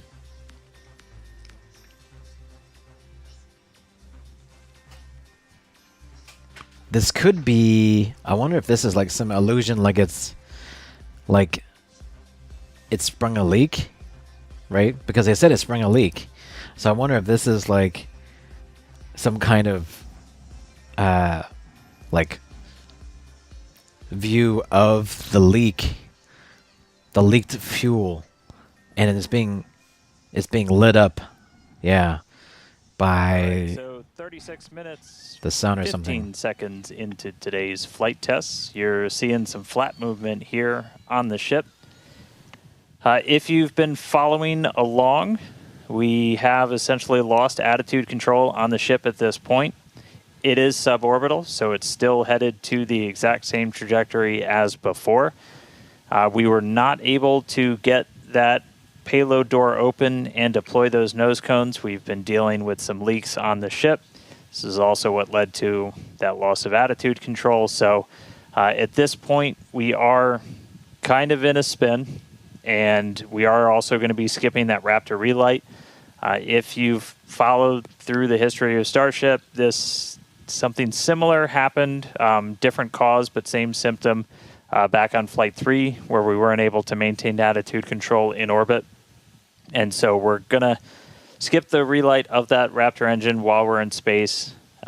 We are going to still proceed with entry, but as we are not able to control the attitude of the ship, as we get into entry, it will enter in whatever orientation it is in at the time, which does not bode well for the ship's heat shield, as we're not going to be essentially aligned the way that we want to do for reentry. So it is definitely coming down. It is definitely heading to the Indian Ocean, but our chances of making it all the way down are pretty slim.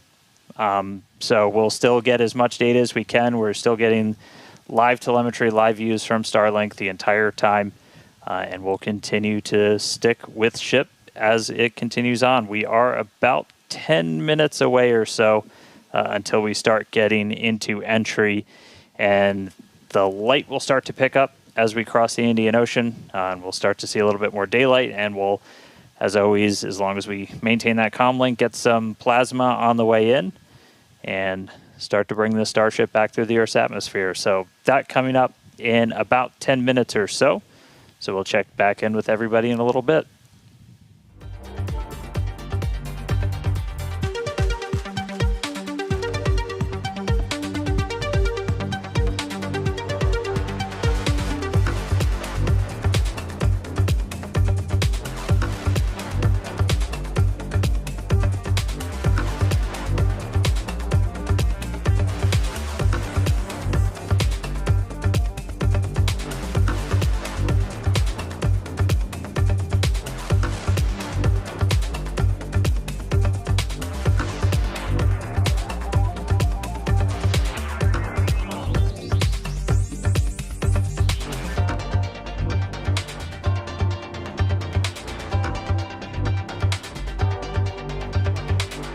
At least we should probably have a spectacular view of reentry and possible real-time breakup of a Starship. We'll see how long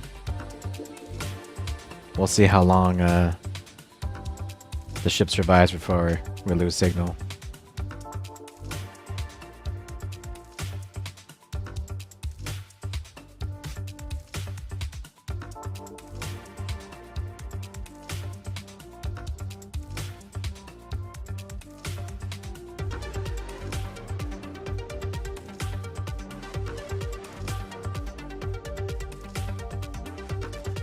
Best views.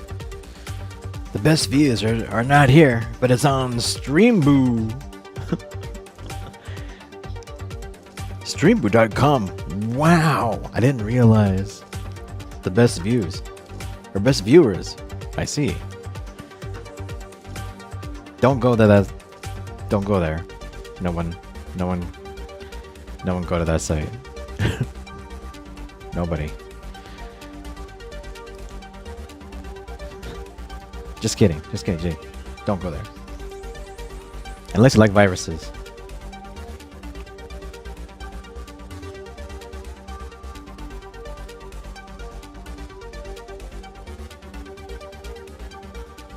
But yeah, I wonder if this view is like... This has to be like...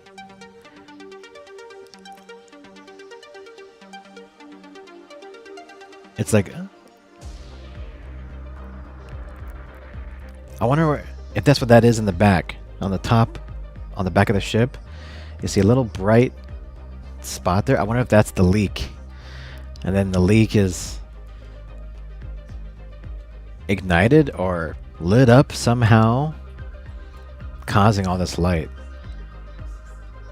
Because they're not doing re-entry yet. So they got some crazy fuel thing, I think, going on here.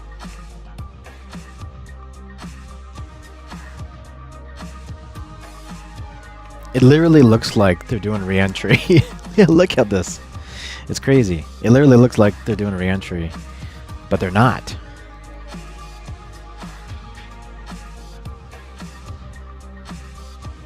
Whatever's happening is getting worse. Yeah. Epilepsy warning, I think. As well, guys. So. Oh. All right, so we are 42 minutes and change into today's flight test. You're seeing still there. The light show start as Starship is getting closer to its reentry. If you're just tuning in, we were able to successfully make it to orbit. Run into a couple of issues as we've coasted to our entry point over the Indian Ocean. At this point, we had lost attitude control of the ship and entered into a spin. The team made the call to do what's called passivate the vehicle, so we're essentially venting all of the remaining propellant overboard, and it's going to make an uncontrolled reentry. Important to note, this is a contingency that is planned for, and we clear the zones in the Indian Ocean where these entries could take place. So we're not going to come down exactly where we would have had nothing happened, but we do clear a tremendous amount of space out in the Indian Ocean in the event that we run into this. We understand that there are always risks, essentially, with these flight tests, with the hardware, but we don't really accept any compromise when it comes to protecting people. And it is one thing to note is we will actually still re-enter in our planned airspace zone, which is good. That is exactly what we planned for. You know, we do plan for if something does go a little bit off nominal, that we have enough airspace cleared out for situations just like this. Yeah, re-entry is still just that really critical phase that we need to try and gather as much data, as much information as possible. Yeah, they're gonna. Fully reusable heat shield. It's gonna break up and like or blow up. So they're not gonna recover. If they recover anything, it'll be whatever they can recover off the surface. The rest will just sink to the bottom of the ocean. Very possible that we'll start to lose contact with Starship a lot sooner than we would have if it was a nominal reentry. So we are expecting it to break up essentially on its reentry over the Indian Ocean. So not able to do a lot of our on-orbit objectives today, but just the fact that we, got it into space was just a really big moment for a lot of the team. Yeah, and another thing to note is that Super Heavy did fly for its second flight today. It first flew on Flight 7, and it made it all the way to our shutdown of all the engines and stage separation, getting ship into its suborbital trajectory today. It did ignite its 13 engines, but it did demise at that point. We did plan to fly it back down to Earth at a higher angle of attack, and we do expect it to stress the That vehicle a lot more than what altitude, we've seen previously. that So it's not altitude is unexpected just that we did doing lose the some booster before we funky got stuff. to the actual landing. Yeah. So we're gonna continue to hang out and see if we get any updates on ship. It does look like we might be getting some video back soon. There we go. So this is a view essentially on the top part of Starship. You're looking up at the payload bay and towards the nose cone. So views are going to be a little bit scarce potentially, as again we are in essentially a tumble. We had lost that attitude control. So Starlink, when it's able to connect, able to feed this down.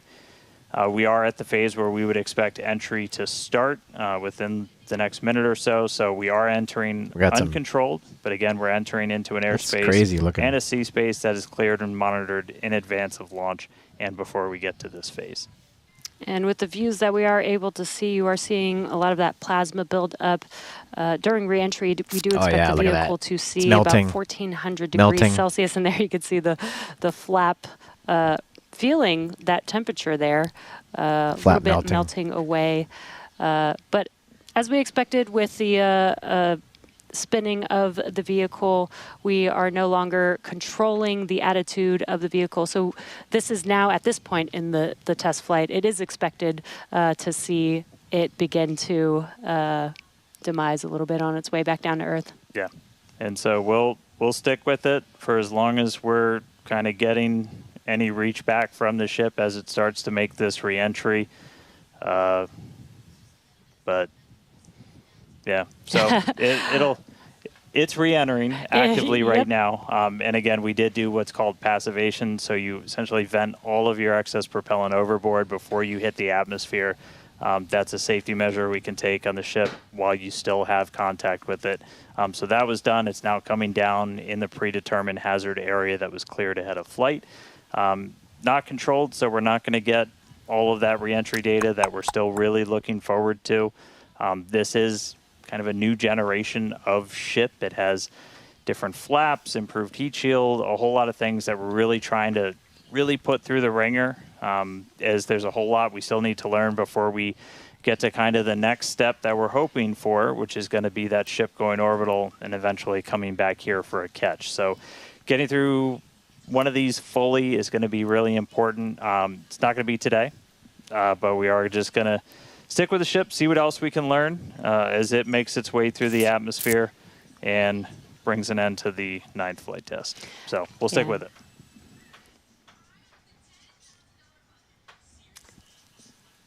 Yeah, she has a little design, right, on her hair.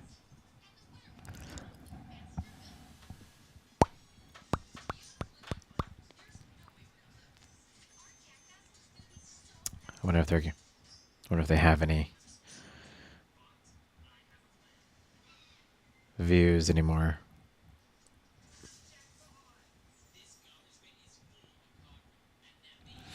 Sometimes you can see in the reflection in the back.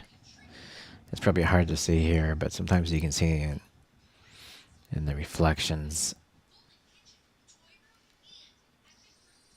in the back of the glass of what they can see, because there's big screens, right? Everyone's looking at kind of big screens. So. If you're just now joining us, we did have an on-time liftoff from Starbase Texas at 6:30 p.m. Central Time of the Flight 9 vehicle. We did have some incredibly stressing objectives today. The Super Heavy booster flew for its second flight. It first flew on Flight 9 and made its way to take ship all the way up to stage separation, doing its second flight ever, which is pretty incredible. We did lose the booster on the way back down, as we did fly it back down at a higher angle of attack. So as expected, we did have it demise on the way back down. Yeah, we were able to get all the way to that landing burn, though. So we made it through that higher angle of attack. So lot of great data that's going to help us improve those future booster flights. Yeah, we did do the directional flip, and it worked. Yep. It was actually Flipped a in the great right view direction. that we saw. And then Ship continued 6 healthy Raptor engines in the beginning of its flight, making it all the way to Seco and coasting for quite a while. We made it to the expected time that we would open up the payload door. Unfortunately, the door did not open as we expected it to, so we did not deploy the 8 Starlink satellites. Yeah, we ran into a couple of issues once Ship got there, but I can tell you it was a pretty crazy moment for a lot of the people that were standing here for Ship to make it there. It's been a couple of flights, but it was really exciting to see. Ran into some issues on orbit. We weren't able to deploy the Starlinks. We eventually lost attitude control, dealing with some propellant links inside of the ship. And we did lose attitude control. And just to confirm, we did lose contact with the ship officially a couple of minutes ago. So that brings an end to the 9th flight test. So still a lot of work to do, but really big moment. Chris, how's everybody doing over there in Hawthorne? What's the vibes, man? Yeah, I mean, it's a test program, and that's what we're here to do. We're here to learn, and that was definitely the vibe and the atmosphere here at Hawthorne. Would have been great to see Ship get all the way through its objectives today, but with all of that data that came down through the Starlink system, we're definitely going to learn it, and we're definitely going to fix that and push forward. Also, great to see the responsible engineers here in Mission Control talking with the flight control teams in Starbase. We talked about how it's great having that expert knowledge on console to be able to go to at a moment's notice, and that really helped us make the right decisions in orbit today when we decided to passivate the vehicle. So we will be here looking forward to Flight 10 and some success on future flights.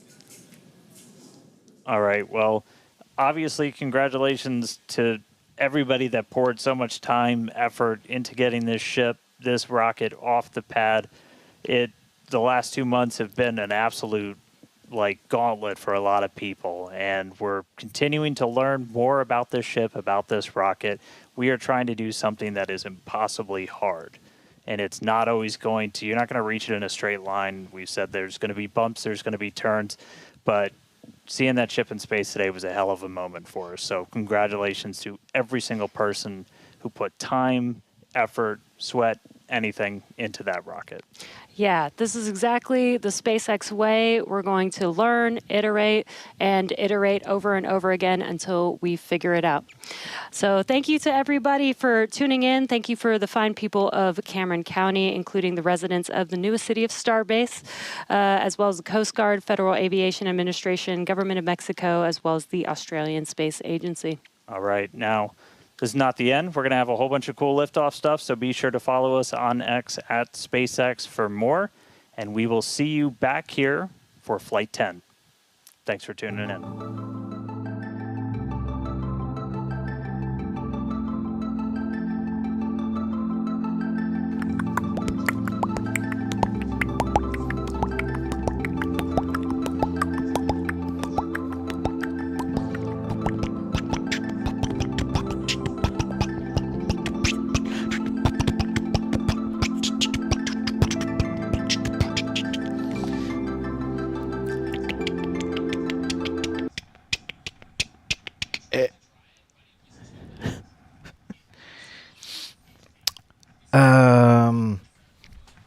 Looks like Elon posted a video of the explosion of the booster, the explosion of the leak, the leak nozzle, the leak that caused the issue. So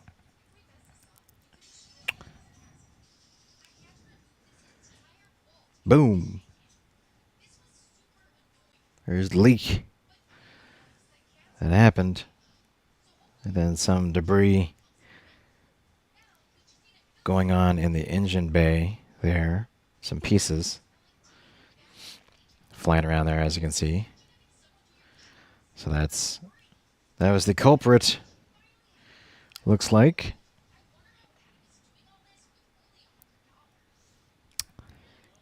So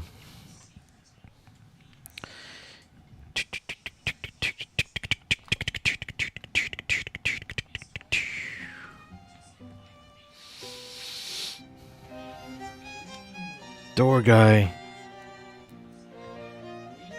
I mean, who knows what happened there? If that... I don't think that caused the issues with the door, but too bad. If it wasn't for that little leak.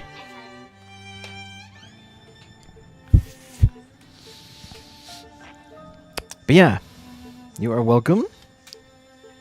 Good. We're gonna pretty much stream these as they keep developing Starship until it becomes a routine thing, and then we won't.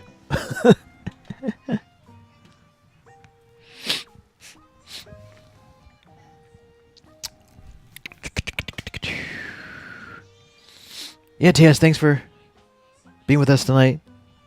I might just end early since I have to take care of little Destiny here. So I don't want her to just do nothing here, but yes. Very good try.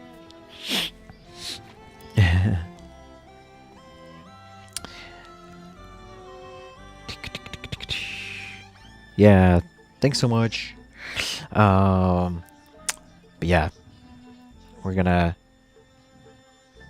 to end our stream here for tonight, so I can take care of little Destiny. What's happening tomorrow? Anything? Nothing's really happening, I don't think, tomorrow. So we finished the bed we made yesterday. So we will... I was thinking we will go through Lost Records, Bloom and Rage, Tape 2. So we'll probably do that tomorrow. That'll be a quick one for us to get through. So we will do that. I did get Indiana Jones back installed on my PC, and tried out briefly the path tracing mode. Got that working, so that was looking good. Yeah, maybe we can do some Chivo hunting on Indy. Yeah, maybe we can do that. Yeah, really, we're kind of like in between really big titles right now, so we have time to go back and do stuff like achievement hunting, or like play little games, right? That we can't really get to between the, unless we have time between the big games. So that's what we are doing. Yeah, maybe we'll play some more Jedi Fallen Order. I got Roadcraft as well that we kind of started a little bit.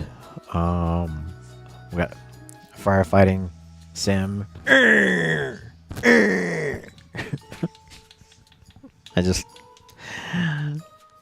I love that he makes that sound. The firefighter makes that sound when he gets burned.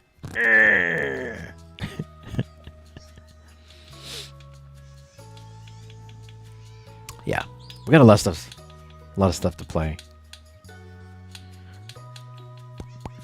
and some time to do it.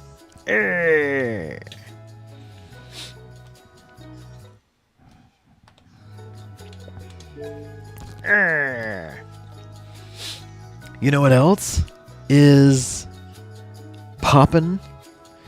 You know what else is popping on the PC? I believe in June.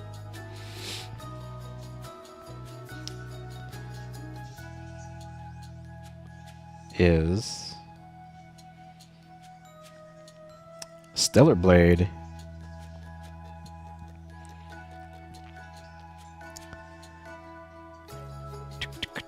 That'll be out on PC.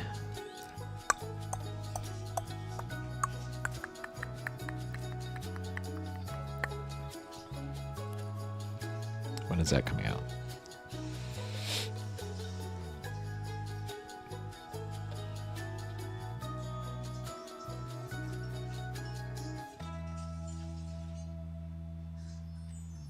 PC. That'll be out June 11th. So that'll be out next month. So we can add Stellar Blade PC edition to our list. That was a PS5 exclusive.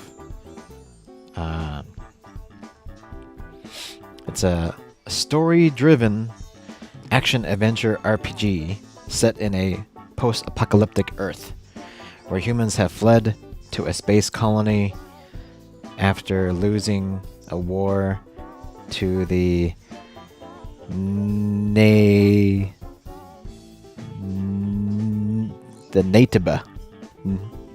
The Natiba. Are those aliens?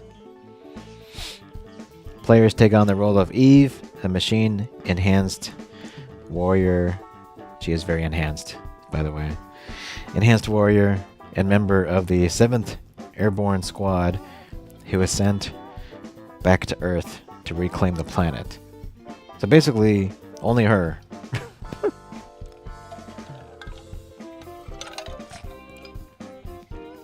This is basically a parrying game, again, like Expedition 33. The game features third-person combat with a one-handed blade, the Blood Edge, and requires precise timing to deflect and evade enemy attacks.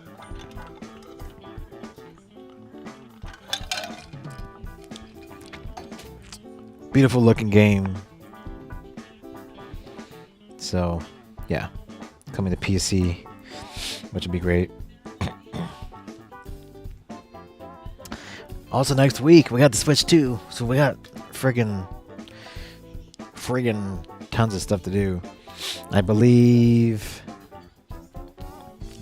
I'm going to be doing a midnight launch, so I'm going to be at the midnight launch for the Switch 2 to pick up mine.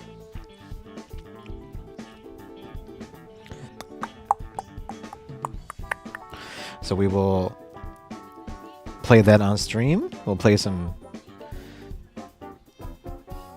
Super Mario World. No. Mario Kart.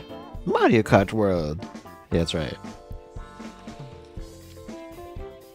Their new open world online Mario Kart game.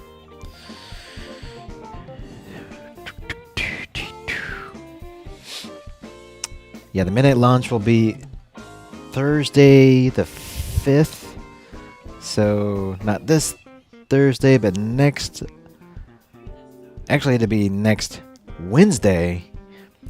Because technically it's Thursday at 12:01 a.m. Thursday morning. But it's actually going to be next Wednesday night at 9:01 p.m. my time. So I'm glad it's not going to be literally midnight my time, because, you know, I'm old and I need my sleep.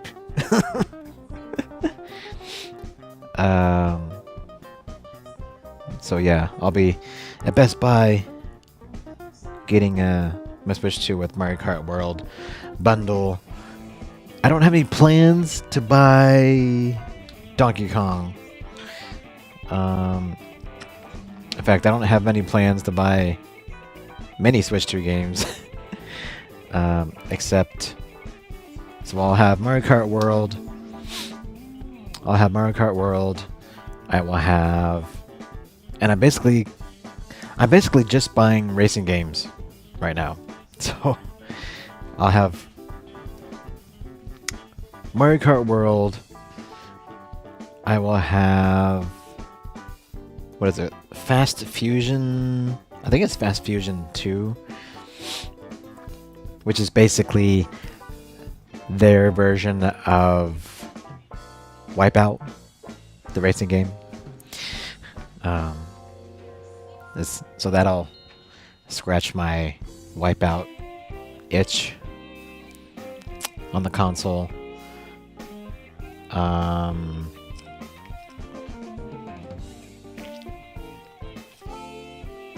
gonna buy Ridge Racer because they're gonna have this other third party is publishing Ridge Racer 1, the arcade version, as like an arcade classic, bundle or something. So I'm gonna be emulating a very old Ridge Racer 1 arcade on there. So I'm gonna buy that. Other than that, there wasn't any. I don't think there's anything else that really interests me. I'm not a huge Nintendo IP, fan. So like Zelda doesn't really do much for me. I didn't really ever play it back in the day. I wasn't really into Nintendo back in the day. I was into other consoles.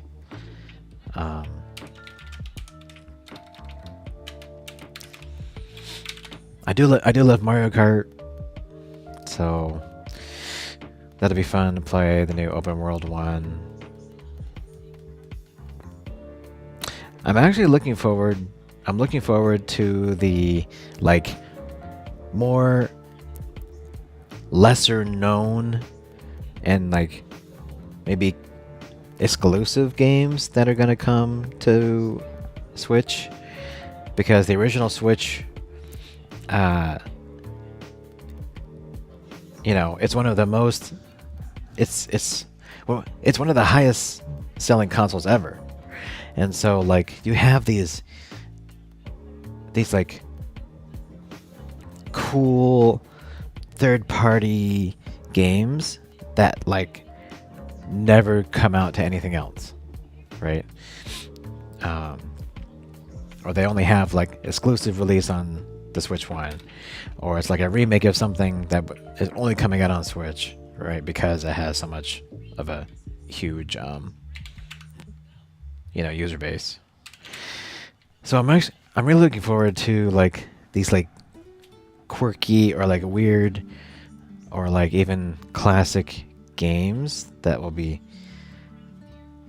coming to the Switch 2, that are not usually coming to other consoles. So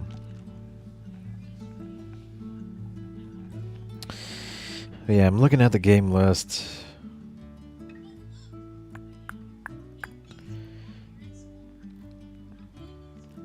Yeah, they're going to have, obviously Mario Kart World, Donkey Kong Bonanza, which is the brand new Donkey Kong. They're going to have Switch 2 versions of Legend of Zelda, Tears of the Kingdom, and Breath of the Wild. The full version of Cyberpunk 2077 is coming to Switch 2 on launch day. Street Fighter 6, Rune Factory, Super Mario Party Jamboree, Kirby and the Forgotten Land, Madden 26, Sonic and Shadow Generations, Yakuza 0, Kunitsugami Path of the Goddess, Split Fiction, which came out this year.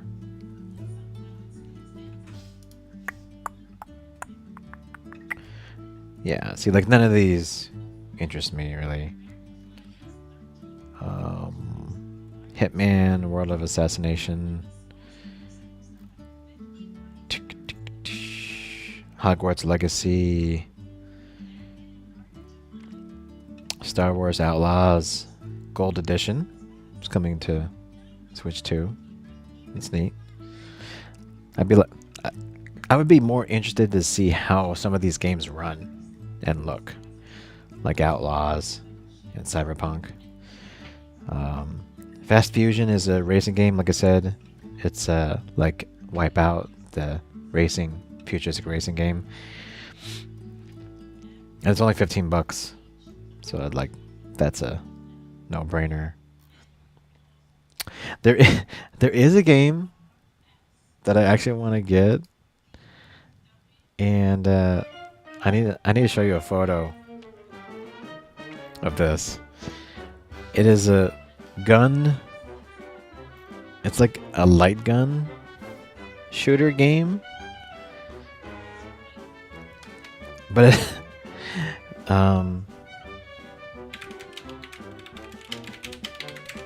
is it for Switch 1? It might be for Switch 1.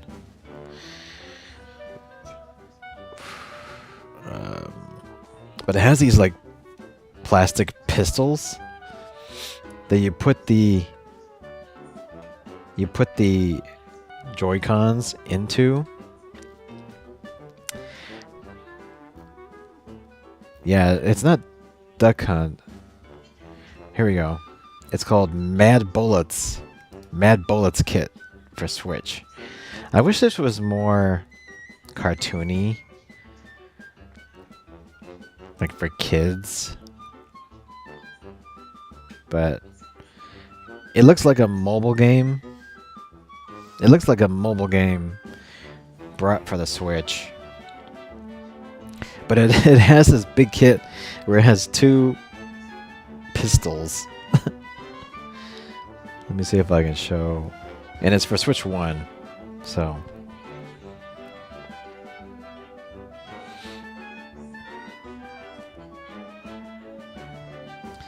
Mad Bullets.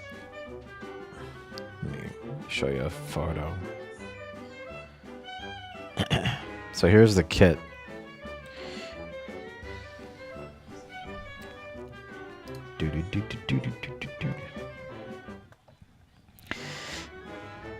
So this is the kit.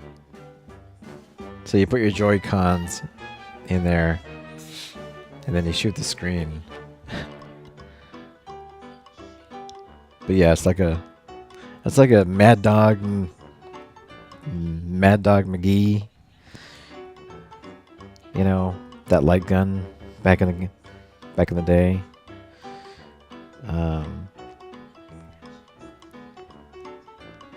Where it has like real looking people. Here's a little video.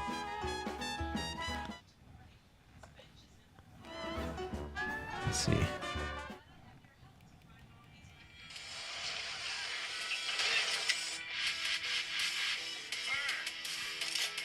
The good, the bad, and the chickens. Prepare for the rebirth of the oldest genre in gaming history. Shoot the West into pieces.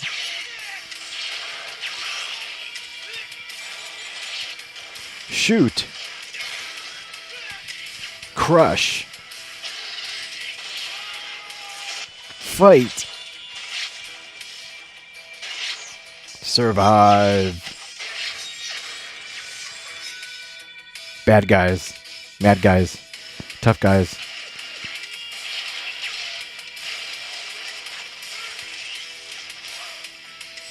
shoot the West into pieces.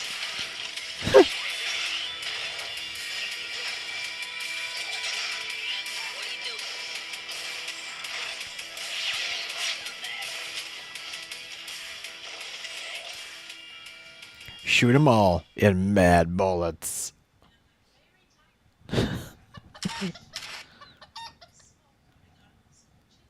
Okay.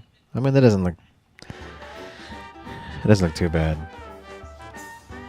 But I actually have... I really don't need this because I actually have 2 arcade guns, light guns, set up in my front room with full IR sensors on my TV, hooked up to a custom mini PC with a 3090. No, I think it's a 3080. Welcome. You've got mail. With a 3080, a mini 3080, in this little, custom PC with all of the arcade light gun games emulated on it. And my light guns have force feedback on them. So when you shoot it, it has that solenoid inside that will just give you that kick. So I got the full arcade experience already, so I actually don't need anything else.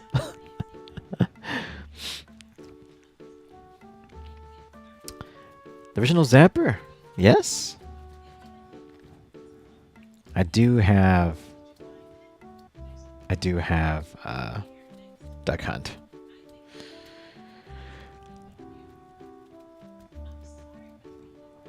And then I'm hoping there is another console called the Polymega, which is a modular home retro gaming console.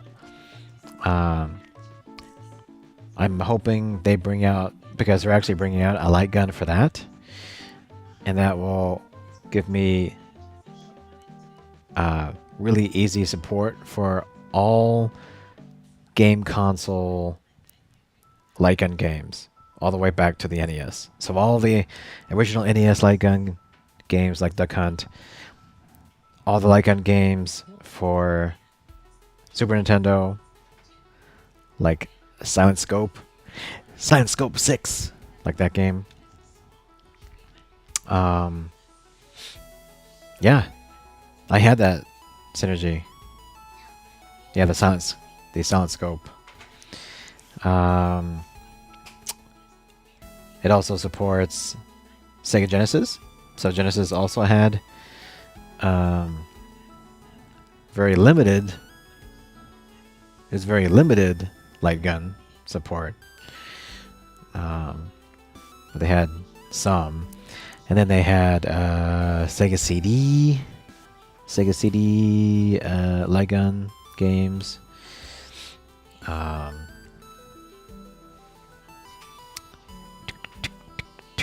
And then the Sega Saturn had light gun games on there, like Virtua Cop. Don't shoot. You played Zelda using the Silent Scope.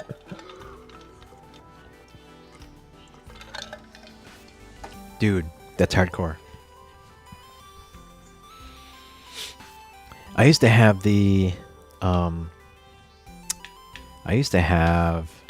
multiples of the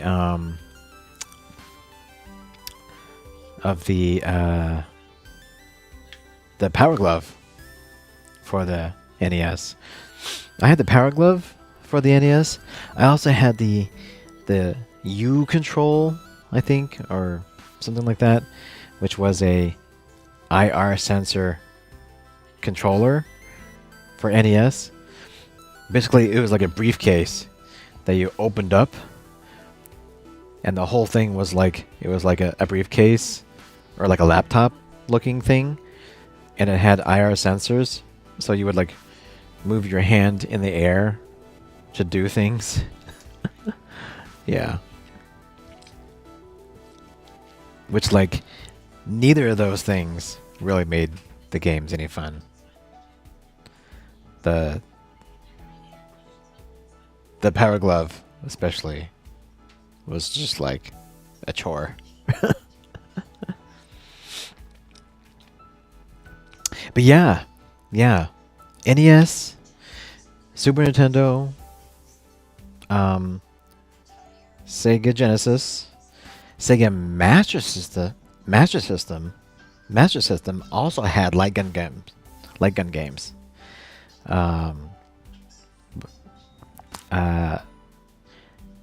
Sega Saturn. I think Sega Saturn was the last. No, Sega Saturn was not the last. The last, because I'm pretty sure they brought out a light gun peripheral for the Sega Dreamcast as well. In fact, I might still have it.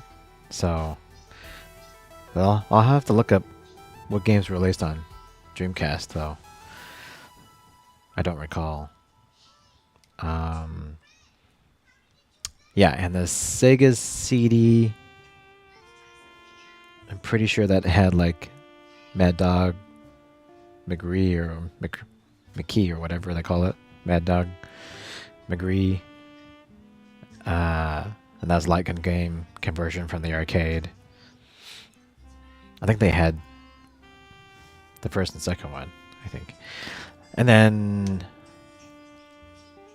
I swear the Panasonic 3DO had light gun games, but I don't think there was an actual light gun released. I think you have to use the controller to control like a target.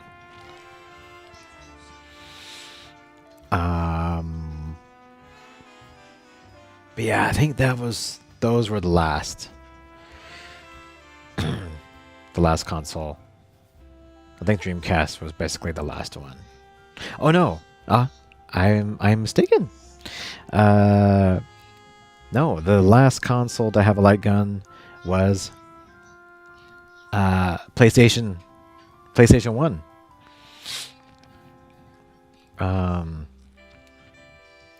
So 3DO did have a light gun? I'm gonna have to look that up. I don't remember seeing that.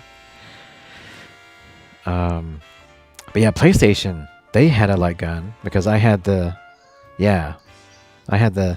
Gun Con or something for PlayStation 1. And I used to play Point Blank, it's a super fun game. Point Blank is so fun. So I used to play that a lot. PlayStation 2. I don't think that had a light gun. I think PlayStation 1 was the last one. And GameCube didn't have one. N64 didn't have one either. I don't think. So.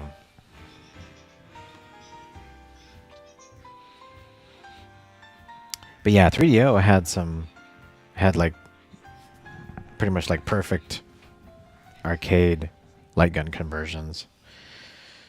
Since it could do really great video.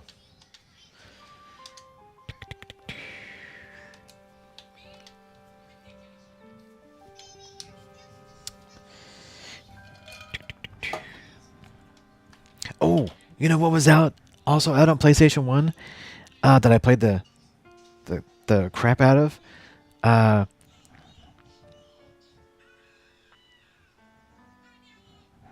What was that other one?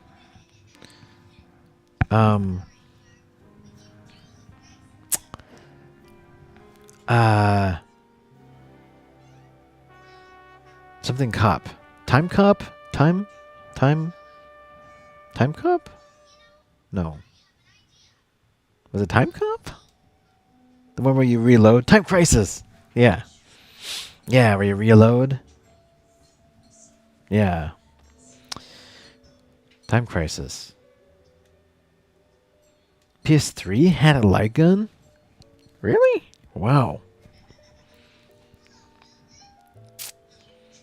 Yes. I actually have Time Crisis as part of my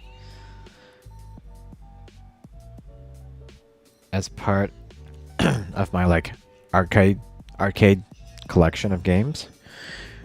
On my PC in the front room. I think I got Time Crisis 1 and maybe 2 on there. They actually make like an arcade level. They make a arcade quality build like step switch that you can buy. It's expensive. It's like $150, but they make those for PCs, just like my light gun I have on my PC, specifically for Time Crisis, pretty much. But I'm like, well, I don't think I'm gonna spend that much money. The guns were already expensive because they had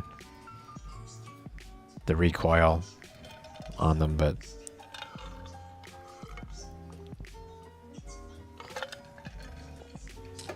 it is really cool to play those old games, those old light gun games. Though they actually have a lot of really cool like all-in-one packages, like free arcade software packages that you can download. There's like a specific site that specializes in like arcade light gun games. I forgot what it's called. I think they're called like Arcade Freaks or something. It's like a forum. And so basically you just buy, you know, a specific PC light gun that connects to USB. There's like maybe half a dozen out there that are like the most supported. And then you just mount IR sensors, like 4 of them, around the edges of like whatever screen you're gonna use. And then these like really crazy talented people will actually put together an all-in-one software bundle with like all the games, all the arcade games that are light gun games, with a really cool front-end GUI UI to control.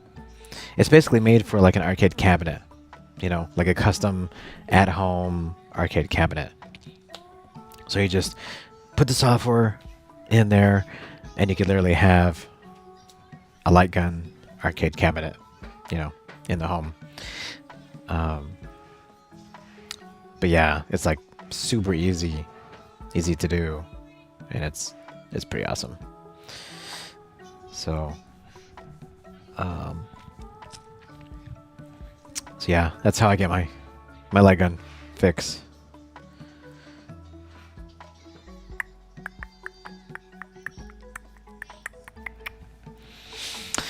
Okay, guys. Yeah, I think that's gonna be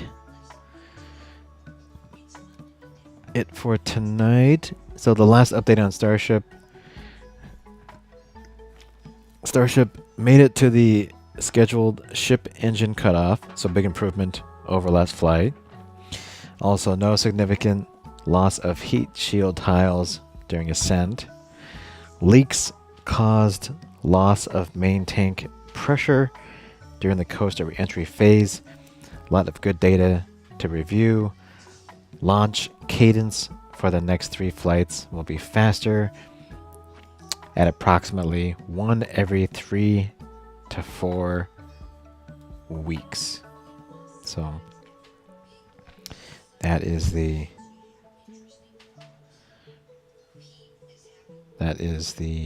post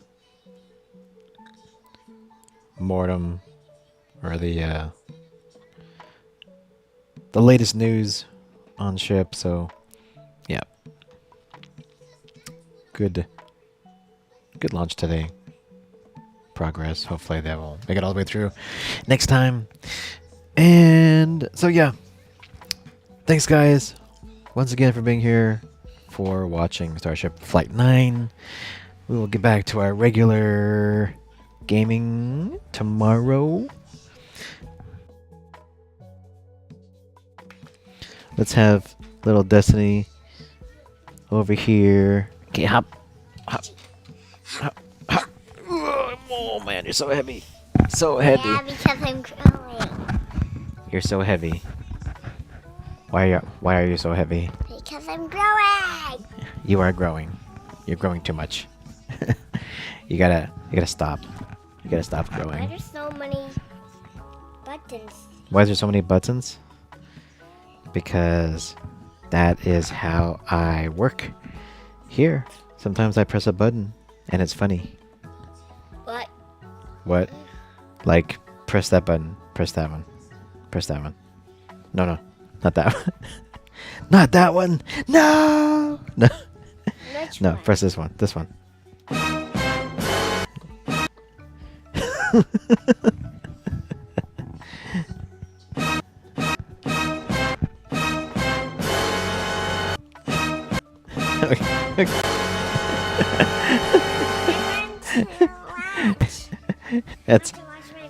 That's a lot of pressing. Okay, you can you make it? Careful. Can you make it through? There you go. She's working on her pressing the buttons. Frick, yes, you guys. Brick, yes. Oh, what was that? Something happened. What was that?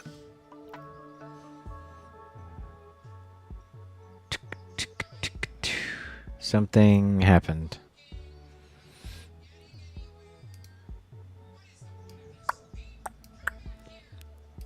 Something happened. I don't know. Let me look. I was...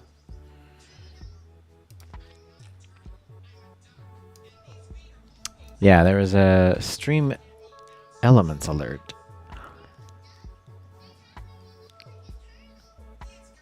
For some reason, that doesn't happen.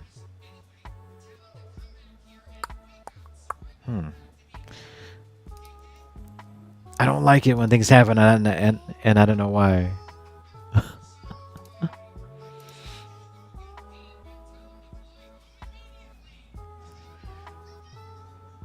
Yeah, what? Okay, hang on, we gotta figure this out.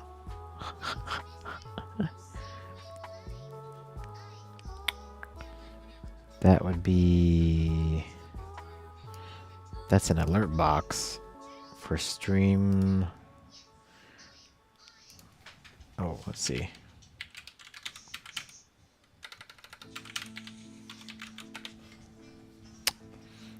Was it that door guy? Okay, here we go. That was a Streamlabs alert. So what happened there?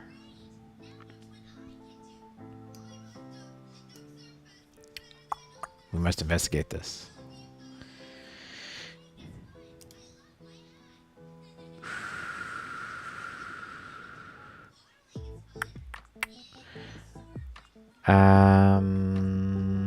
Oh, okay.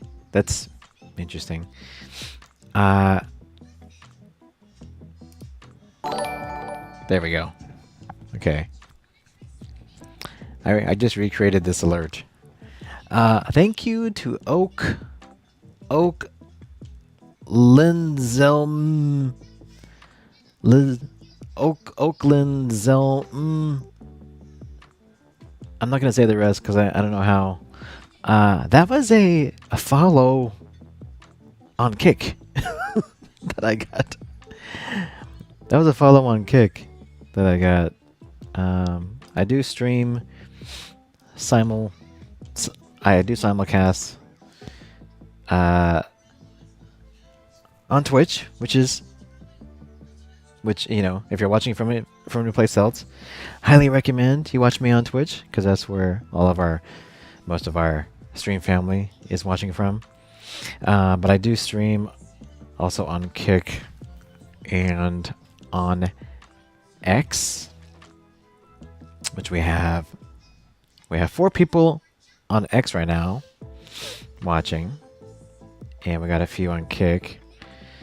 I stream on Kick, but like, please know I don't get any benefit at all from from Kick, so don't go over there. Don't go over there, because I'm not monetized for anything over there. So that's why I recommend Twitch is the best place to watch me and to help support the stream. If you're watching on X, that's cool, but like, again, I'm not getting any benefit from that. So if you really want to help,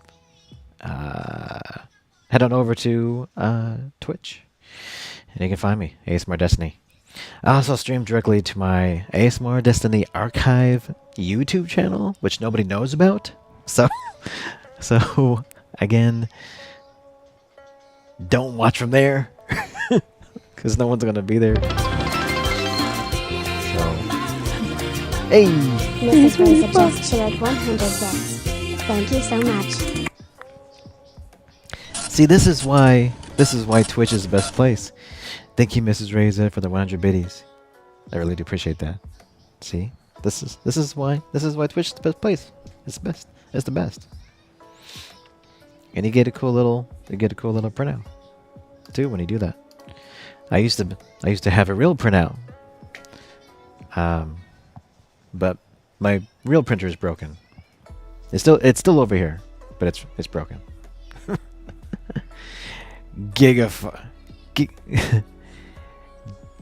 Gigantify the emote. Whoa.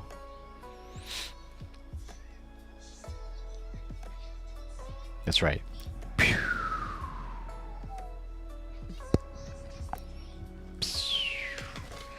Oh, and again, here is my new controller. Which synergy you need a new controller? It's the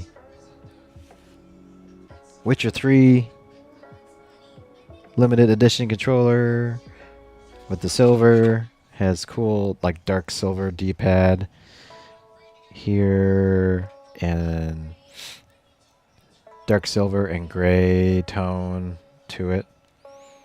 So I have never played The Witcher yet. It's another series that is on my backlog that I need to play when I have another 100 hours to spare. Because I heard The Witcher 3 is a long game.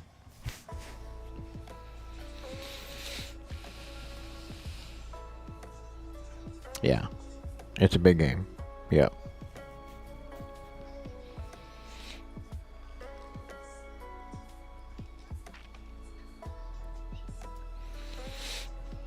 Yeah. But yeah, one of those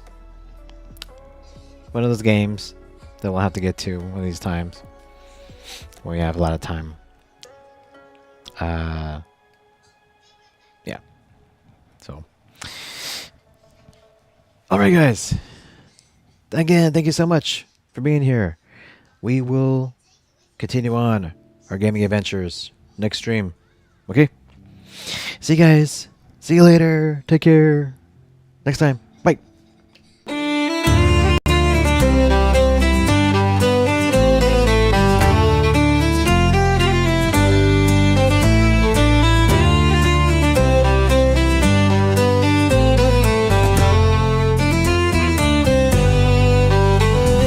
Write me a song about finding silver and eggs in bird nests in the game of Vault.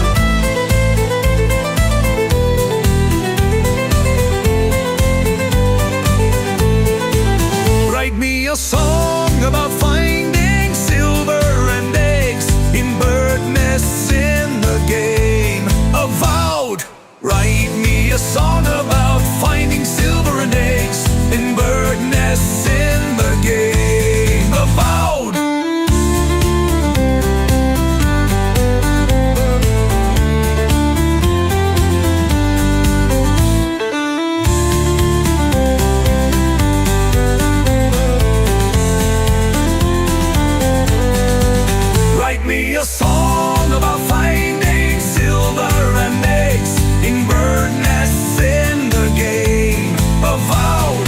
Write me a song about finding silver and eggs in bird nests in the game of out.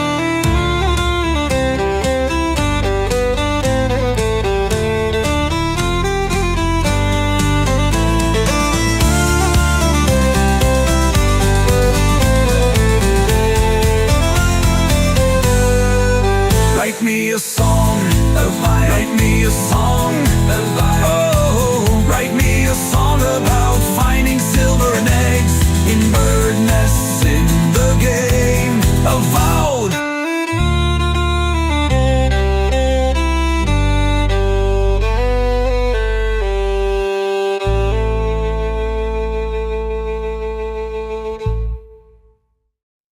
I tried to craft a sword but made a shoe.